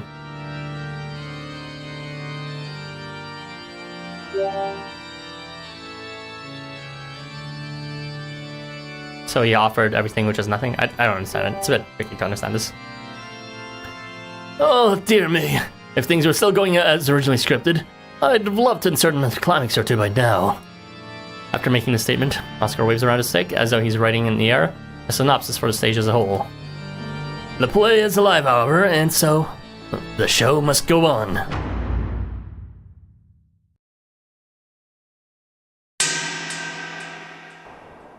Mere moments later, the first to perceive the onset of crisis are the members of the LifeWonders. Fortunately, they specialize in escape, maintaining full confidence that even if surrounded on all sides, they will always be able to get away successfully. If the sky above is clear, they can fly into the sky. If the ground below is clear, they can burrow into the ground. They'll borrow a bit of luck if they have to, but they remain confident that escape is always an option. Except if they're stuck in a dead end with nowhere to run, what can they do? Then, and only then, escape may just elude them. In such a situation, their prospects may be hopeless, leaving no room for luck. It may actually be a deadlock. A sense of deep, primal fear approaches, not unlike a black hole from which even light cannot escape. I don't know what this is, but it's bad. We need to get out of here straight away. Oh, good chickens can't fly this coop so easily. That's a violation of the rules. Our goose will be cooked, yo. It's never good to break one's promises.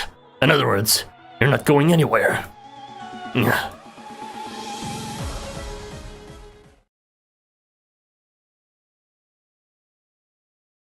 Okay, so the biggest threat most likely is gonna be Pokemon. Possibly. He might have guts, so let's see if he has guts as his Evo. No, they have nothing. Okay, you're fucking dead. You can't get away. So what do I start with? Is it crit or crit plus? I can't remember. Odd number turns. Sweet. All right, so I can move him for that. Sweet damage. Eat it and die.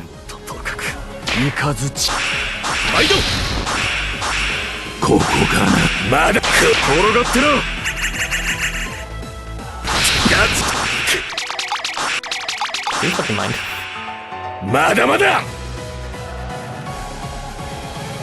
Screw us, bitch.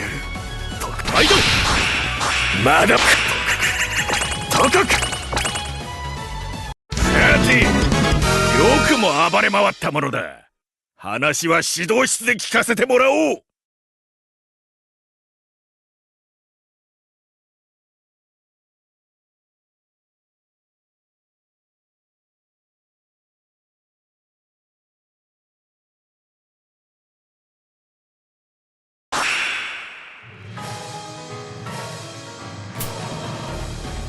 3 versus 2. Split up, gang. Kusha, you take left. Good and got right. Oh, and which little runaway should I follow? Eeny, meeny, money. Mo. What? August is stopped in his tracks and realizes in the very next moment that he's out of options. What? We totally won that battle, come on. Ah, bloody hell. I can't get away, can't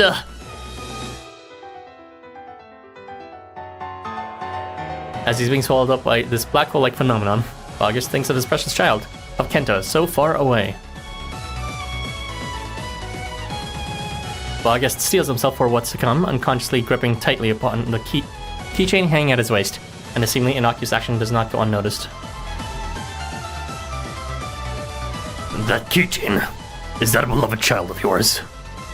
And what if it is? You can't be so barbaric as to try making threats against my family now. I would never. Children are sweet and innocent. Huh? August finds himself at a loss for words. That sounded genuine. It's as though it came from the heart. It feels like a real connection has been made between rivals from a supposed bad guy seemingly out of the blue. Imagining a lone child from far away crying is just too much. It's something I simply cannot tolerate. That's why I'm standing here now, willing to play whatever part this given me. Oh, he's trying to rescue Quantum? Is that it? I mean, someone witnessed him already. You. What are you?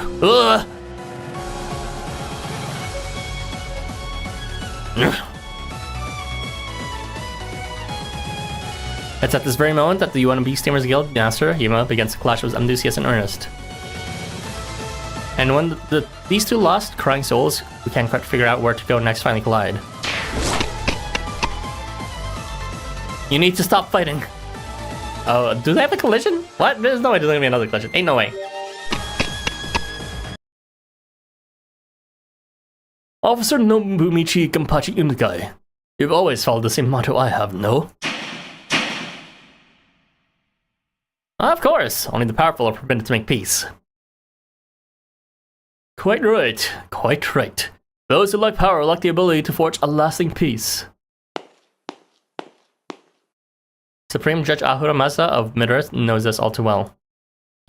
For no matter what final judgment may be passed, that judgment cannot be enforced. It's all just empty words.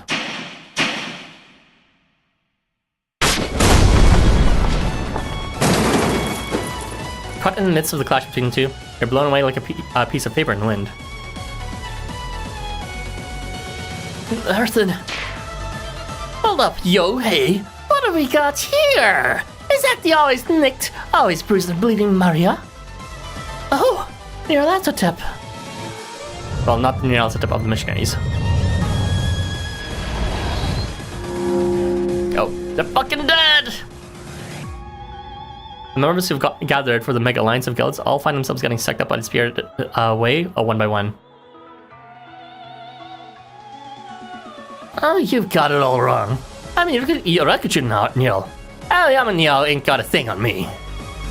No, I'm quite certain you're just Nyarlathotep. No matter what body you may inhabit, or what mask you may wear. It's as though you're playing a different part on a different stage, but underneath it all, you're still the same actor. The one and only person who can unnerve Nyarlathotep is Miria. The love I see behind those eyes is precisely the same.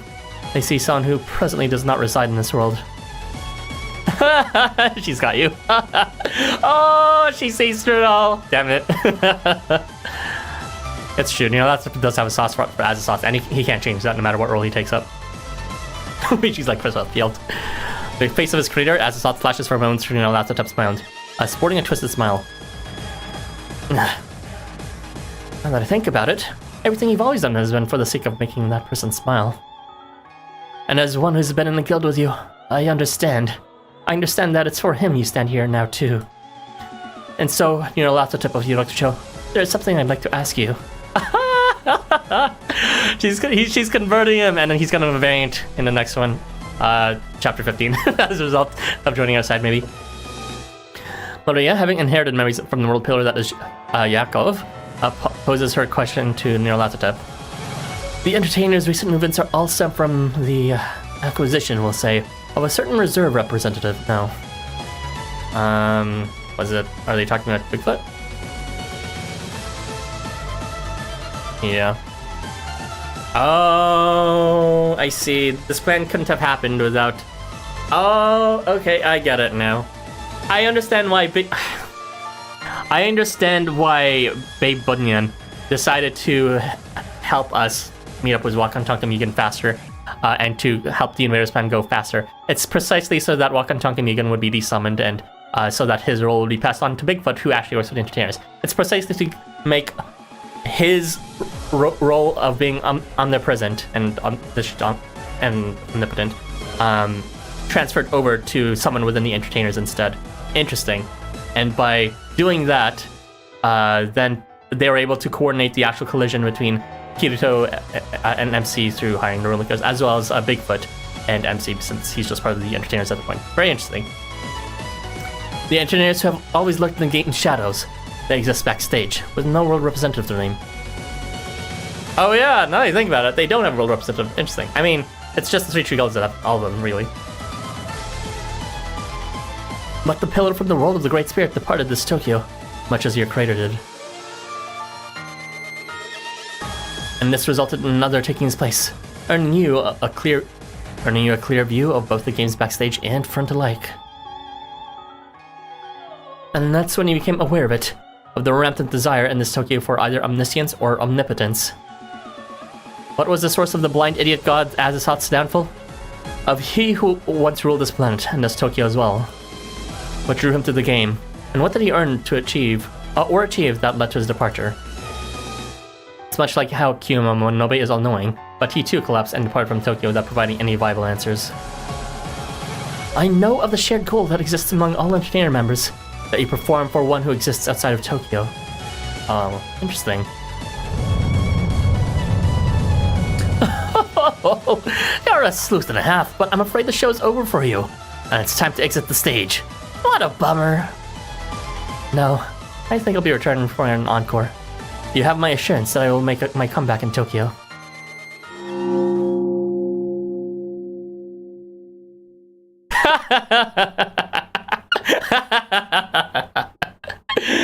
He got outplayed by Maria, even though Maria lost in the end. Like, he's not talking in riddles anymore. You're bonkers. With that, last tip simply vanishes, leaving only silence in his wake. He's got nothing clever to say to that.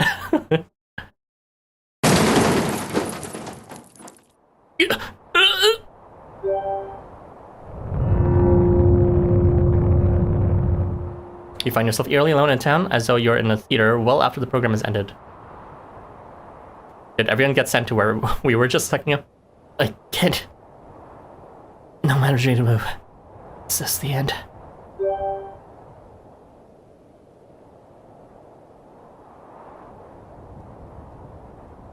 No, your enemy is watching you. Stand up.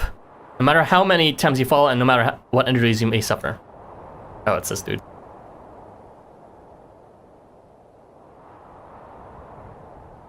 Ooh. Wait, I know this voice. Even if you have not a soul left to come to your aid, and all seems lost, always pick yourself back up. Do we have the soul that he wants to kill Ariman or something? AKA the one true evil. I think they did briefly reference something about how he would find his battle in some location where there was like either no one or everyone was weak or something. So maybe that's the scenario right now.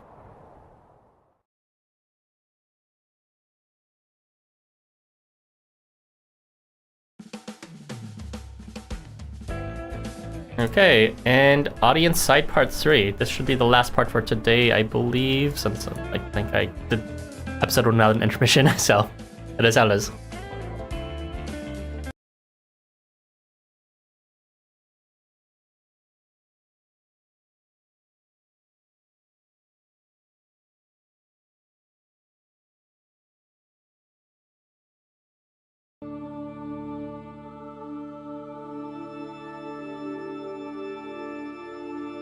One of the 23 worlds connected with Tokyo is the original, primordial system, Mid-Earth. Its world representative, Ahura Mazda, serves as its supreme judge and guiding light. If one could sum up Ahura Mazda's influence on Mid-Earth in one word, that word would be superhero. He works tirelessly and with superhuman effort to ensure that the greatest number of people attain the greatest degree of happiness. He takes all jealousy, criticism, and harsh appraisals in stride, and accepts any pain, hardship, and disgrace without complaint. He is hard on himself but gentle with others. Noble and stern, he seeks to uphold justice in the world, taking responsibility for his judgment, and delivering them with all due diligence. He forgives all sinners from all walks of life, accepting their pain and grieving for them, loving them even. Truly, he lives up to his superior reputation, existing as a perfect bastion of justice everyone proclaims can't possibly exist in this world. But Ahura Mazda's faith can only come to be through the existence of its own antithesis. The sole evil in this world, forging all manners of other evils from zero. From the void is named Ahriman. Ahriman created the worm of mid-earth, Azidahaka, with his own hands, then ravaged heaven, earth, and the hearts of all humankind with it. Where once all beings were inherently good within, it's through Ahriman's corruption that evil was born. He is the one and only evil Ahura Mazda acknowledges, the one person Ahura Mazda can fully, unquestionably oppose with a perfectly clear conscience. The only existence Ahura Mazda is permitted to take down by force, an arch-rival, destined to lose, a villain fated to be hated. Someone upon whom all of the ills of the world could rightfully be blamed. It me! And another existence that people feel can't possibly exist in this world, but for a different reason than with Ahura Mazda. For Ahriman was born solely to oppose the champion of justice.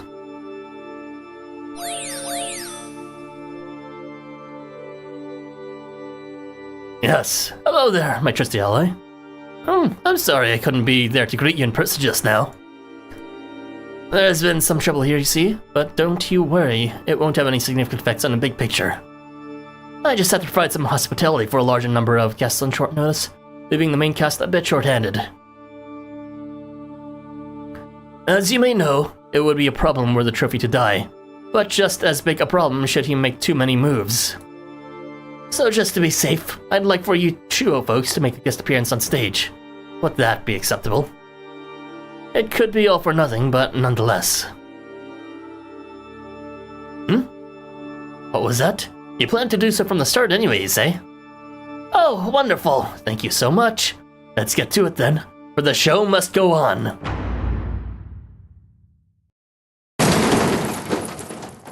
He continued to lie sprawled out on the ground, unable to do much of anything after getting caught in a collision between Yuma and Amdusias.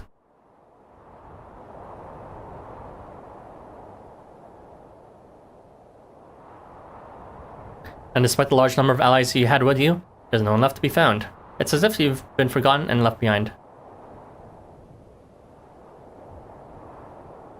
Another non-existent moment. Stand up. He's looking gross. Who's there? The man waiting for you to stand up turns out to be a transient who continues to speak to you with a firm, collected tone. I am your enemy, and I am also just like you. I am Ahura Mazda, a world representative with the Chuo Rule Makers. Representative at a time like this. Right, every single time we faced a world representative in the past, it didn't turn out well. We were kind of completely helpless until some Deus Ex Machina happened. Such as the case was Smoky God trying to kill us, Fushi trying to abduct us, they kind of just killed each other off. Such was the case with Shiva, I believe. I don't know what happened there. The income just blew up and he conceded or something. But essentially, whenever we're facing something like the Scout Epoca, you know, we can't really do anything and someone else has to do something for us, unless we can use our exception, but even that has its limits. Ahura Mazda, Christ just offered to be Ottoman. Stop a bit over, stop making this hard. I think he prefers it hard. There's no need for concern. I am a champion of justice. I have no intention of using force on a defenseless foe.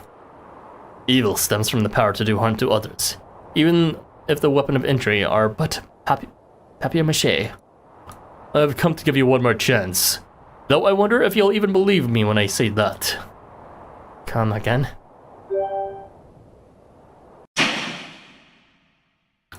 In the next moment, the entire cityscape and all of the colors of the world suddenly go topsy-turvy, and then... hissing again. Here's some kind of strange music. And I see something. What? It's kind of background track and one right here during an underground stage play. Exotic and stirring. Saccharine and its extravagance. The live streamers are here. I don't know what they did with us. I thought they brought us to the purgatory world, but apparently this is a different thing entirely. This is what they did to the police officers, I believe. What the? What is this? Can't. I have to get away.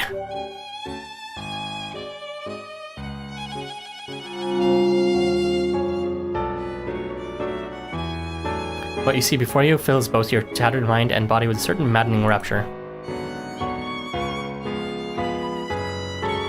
Oh, welcome back, Master.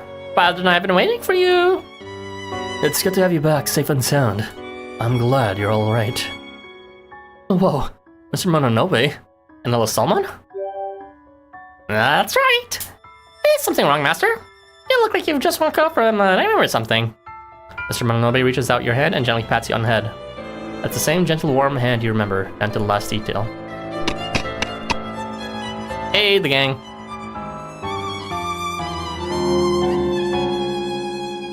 They seem to be closed in. This must be the inside of that exception.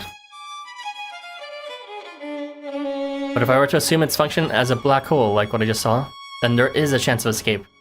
After what, Hawking radiation? But it seems this place is different from Purgatory, where they got sent. It's like the in-between world that is not really necessarily being about being dead or alive or losing a role. Finally, Bounty Pazuzu! Where are you planning to hide out here, leaving me behind? Oh now, hold up there, little one. Are you the real Hester? Something seems off about me. Well, check me over there then, to be sure. With that dubious instruction, Hester reaches out one hand and takes Pazuzu's with it, and pulls him in close, scowling all the while. Huh? This is no illusion. Pazuzu could clearly feel Hester's hand enveloping his own. Surely you haven't forgotten all the times you've toyed with me, Pazuzu? No, I haven't, but this is all wrong. You've always professed to hate me, Hester, but now all of a sudden... If I really hated you, do you think I would have let you mess with me so much? You damn fool, Pazuzu! Open your eyes!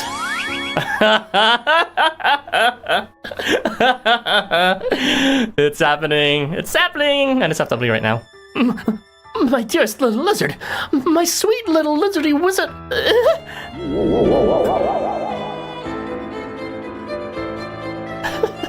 Someone just directly injected heroin into his blood. I swear I just heard Pazuzu's voice from somewhere. So the shiver down my spine at that. Oh, my dear, sweet little lizardy wizardy, I love you too, with all my heart. Domain expansion, Hecate fanfiction. Truly no worse hell than that. What was that? That was a dragon-obsessed freak going on about. He loves me too? I don't even know what dreams he's having. Hester, finally, found you. Yuma? You're right. I mean... I wasn't worried or anything. It's okay, I understand. Even so, I'm glad to find you here. With that, Yuma leaps into Hester's arms for an embrace, his eyes glossy with tears. What the hell are you doing, Yuma? You've got to get off of me! Stat! In accordance with his nickname, Hester truly is a walking biohazard. It is about exuding bacteria and poisons that make any contact with them harmful to humans. There have already been multiple incidents where merely by drawing a little too close to Yuma a little too quickly, he's made Yuma feverish or caused other ill effects. Is this his fantasy to be near Yuma? What is this weird-ass love triangle between the Winnow Beast Tamers? Considering this, Hester shoves Yuma away from him with considerable haste, however. It's okay. I understand, Hester. Care about me. Cherish me. God, it is, yeah. Yuma. If I get sick, if I get hurt, it's okay. Just want to be by Hester's side. This is so fucking gay. Yuma, my beloved human! Ain't no way. This is so bizarre.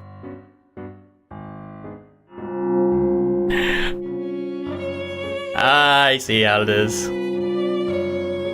I mean, sign me up for that. I wouldn't mind being into Lululand. World representative Ahoramasa grips his celestial globe sacred artifact tightly. It bears a rule that can take all evil and impurity, all the illness, uncleanliness, injury, and corruption that person has amassed, and transformed it into light. It also doubles as a world pillar, rotating data in the form of light across all loops by piercing the heavens and rooting itself in the earth.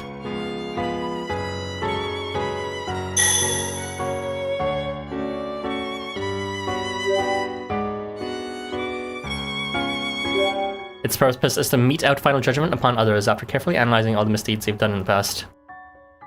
Though in this case, that final judgment takes the form of a forgiveness, as all the misdeeds the sacred artifact uncovers are converted to light. And through the use of a movie projector from the entertainers, it also displays memories of the past, one after another, like a clip show. So this is a sacred artifact, it's not just some random wall. No matter how strong a person may be, no matter how clever or how resistant to pain, pleasure will always do them in. The type of pleasure that can justify sinful behavior is a special kind of pleasure in this world. All you're doing is stalling, buying time, and yet you activate some grand machination. I don't know how you do it. Oh, thank you, Loki, my dear guest. How I do it is by being grand at all times. Oscar winks at Loki through the mask, perfectly capturing Loki's cynical remark without missing a single beat. The orb is the walls and not. I mean, that's what I want to think, but it seems that it's showing the wall as it's talking about Ahoramaz's ability.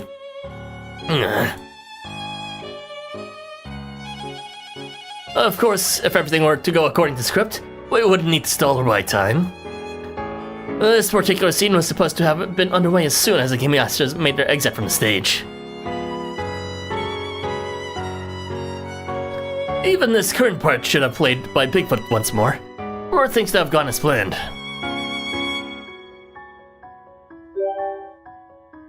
Bigfoot would have played another role in this? I thought it was someone else.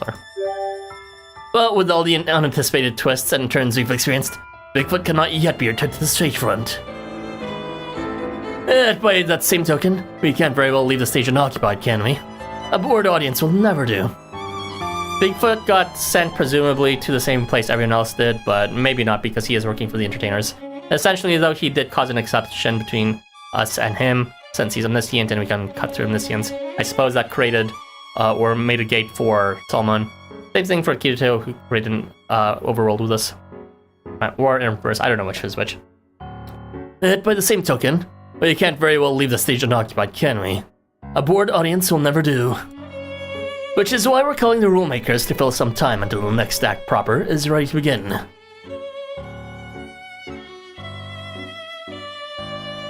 Meanwhile, we'll have to give the Game Masters a substitute playment to tide them over.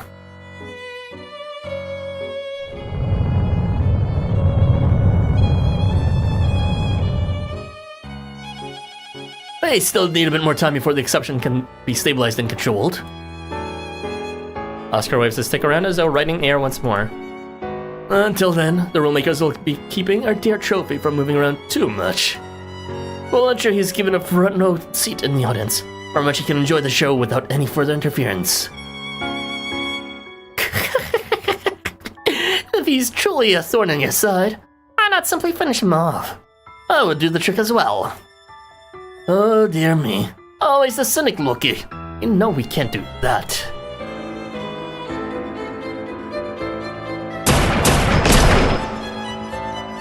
When fighting with you backstage, Oscar was unable to strike the finishing blow. But that was no mistake on his part. He literally just could not do so. Kind of like a reverse pillar then. The Euro Coach engineers hold the administrative ability to remove roles from others, as you've personally experienced. However, once a role that's been in play on stage is removed from someone, that person must then be regarded as a guest. And such guests of the entertainers must be treated with all due hospitality, and must likewise be shown a good time. He couldn't attack us, but did he not know he couldn't attack us? There was no reason for him to attack us in the first place if that was the case. Thus, in true Yurikacho fashion, we are to provide the most stimulating possible entertainment. Only what? You really must stop trilling off like that. Oh, it's nothing, I assure you. The wall is a projector from the entertainers. Projector? I mean, I don't think it was controlled by enthusiasts. I guess Boogeyman and that's what they bring it, but I don't know what it's supposed to project per se. Yeah, I don't know. Aftermath really seems to be creating those fictitious ideal worlds, but it seems to be related to no exception all that. It's kind of difficult to trace which effects of battle are responsible, or who's responsible for them, rather. Like the teleporting, the illusions, the like going to purgatory or into this in-between world, or I don't even know. I know how this goes. Only this mercy will all prove to be in vain in the end. Why did Oscar make him cease invisible? Is he stupid? Him attacking us was pretty stupid. I don't understand why. I guess the illusion doesn't work out on us at all. I promised I'd meet you there, so please, wait for me.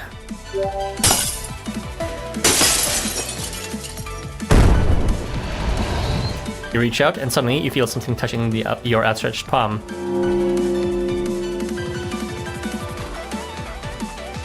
I'm back in Yurkcho. So it's all an illusion, huh? No, don't dismiss it quite so readily. That was another reality, just about as real as this one. It's a collaborative work between the Cho and Yurkcho guilds, a perfect fiction indistinguishable by anyone from this world. Sights, smells, and sensations are all the same. A stage setting intended to give hope to those who cannot exceed human capacity. To put it in layman's terms, it's a lie no one who lives in this world would ever be able to see through. One could live their entire life on stage and never even realize it was stage at all. Provided they aren't seeing it from a god's point of view, that is. It's meant as salvation for those who have no special talents in this world, who have no rule to save them and guide them. And when a majority believes that it is true reality, then so it shall become, overriding what's already there. You would have benefited so much from seizing your own personal happiness in that fiction. Too bad that's not how it turned out.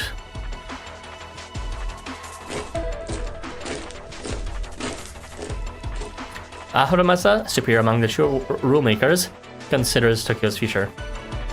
Perhaps in the future of this world, people will learn from a superintelligence far surpassing that of any past being. Maybe a new era of peace will unfold in which education is custom-tailored to the students' individual personalities. Though in that case, free will would begin to lose its potency. Personal identity and raison d'etre would become things of the past. I think they touched on this briefly between the what's called three contradictions with, a perfect future when Alice and John Bavant were talking. Which is why a substitute stage is necessary. A second reality enjoyable in its own right, as just seen.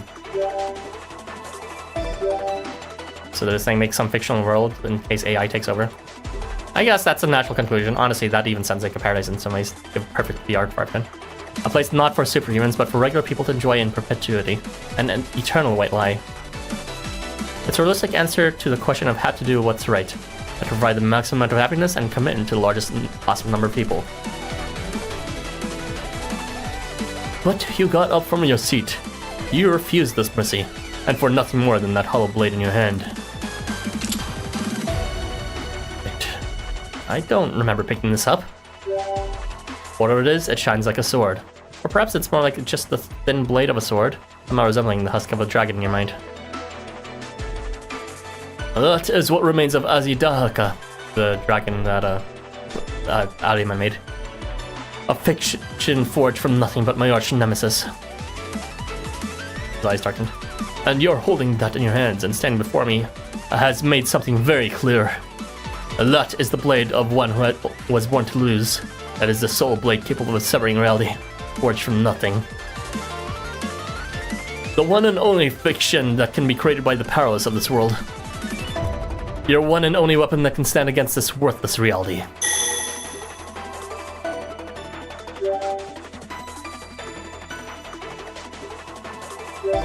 So I, Ahura Mazda, shall fight you now that you have gained a blade to bear.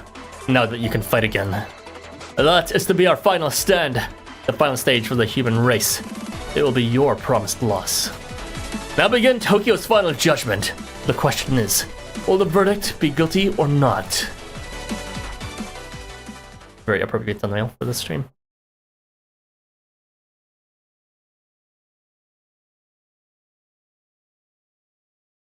Okay, that should be the final part for this. Let us confirm. Yeah, tomorrow we'll do all the worlds of stage. Let's go ahead back to our guild.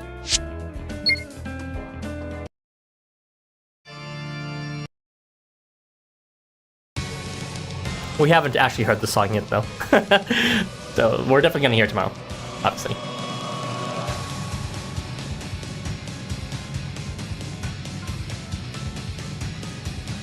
So, that's it for Chapter 14's episodes 7 and 8. Hope you enjoyed the stream so far. As we saw what was covered, we finally escaped, and we may have regained our arm, and really, so we regained a weapon of some kind. But everyone else seems to have switched places with us and has gone to this purgatory world. Don't know what's happened. Yeah, it was a short stream, possibly because I took that intermission, but, you know, it's ending off in 2 hours, so just about time, really. I'll try to remember the intermission next time, though. But, yeah, it seems that Boogeyman is trying to rescue Quantum, which is interesting. Might have... he shouldn't have memories of the past loop, so I don't know how that works out. And again, I still don't know if that thing is translated. I should check it out after the stream, if that guild affiliation scenario was translated. Besides that, yeah, Oscar seems to be powerless against us for whatever reason. Something about he can't lay a finger on those who are not actually with roles. So why did he even come and attack us? I don't understand that. Whatever. In terms of Solomon's role, it seems that Little Solomon traded place with us. His real name is Solomonus of some kind. And it seems the Overlord is being used by the entertainers to actually teleport people away to leave us with just Ahura Mazda alone as he makes some sort of fictitious world with the secret artifact. It's very confusing what the team spent says, but yeah, Near Altatip seems to have his balls really gripped tightly by Maria, which is very, very funny. And yeah, I'm starting to understand the greater picture and how it connects from the previous chapter too, of how, you know, Bigfoot's entire existence was kind of like perhaps part of the plan ever since Big Bunyan coordinated us to meet up with Walk and Talk to Me again, so that they could eventually, as the entertainers, acquire their own sort of world pillar power. They don't have their own world, which is interesting, or, you know, world representative, but by doing so, facilitating Walk and Talk to Megan's departure, they were able to acquire Bigfoot, which is kind of extremely big brain if you think about it. I guess they have like tons of data, maybe. I don't know. They don't have their own cube, so well, they're administrators, so I wouldn't be surprised if they were able to retain past memories somehow. Anywho, yeah, that was very fascinating. But that's it for today's stream. Tomorrow will be the final stream. I'll be covering the final episodes of 9 and 10. Most likely we'll be resolving the thing with both King Solomon as well as Overlord. And maybe Loki, who is in the coming thumbnail, will actually be relevant since I don't really know what he's been doing this entire time. Loki's just been sitting there menacingly. But yeah, all I got. Oh yeah, also, the day after is going to be another stream, or Saturday. It's going to be a stream for the dungeon memories, and the day after is yet another stream. I'm fucking dying for the new banner that's coming out, which I'm kind of interested in talking about, but we don't know about it. Tonight we should get news about it, or the data mark for it anyways. But yeah, I've got nothing else to say. That's all for now, cuties. Catch you next time.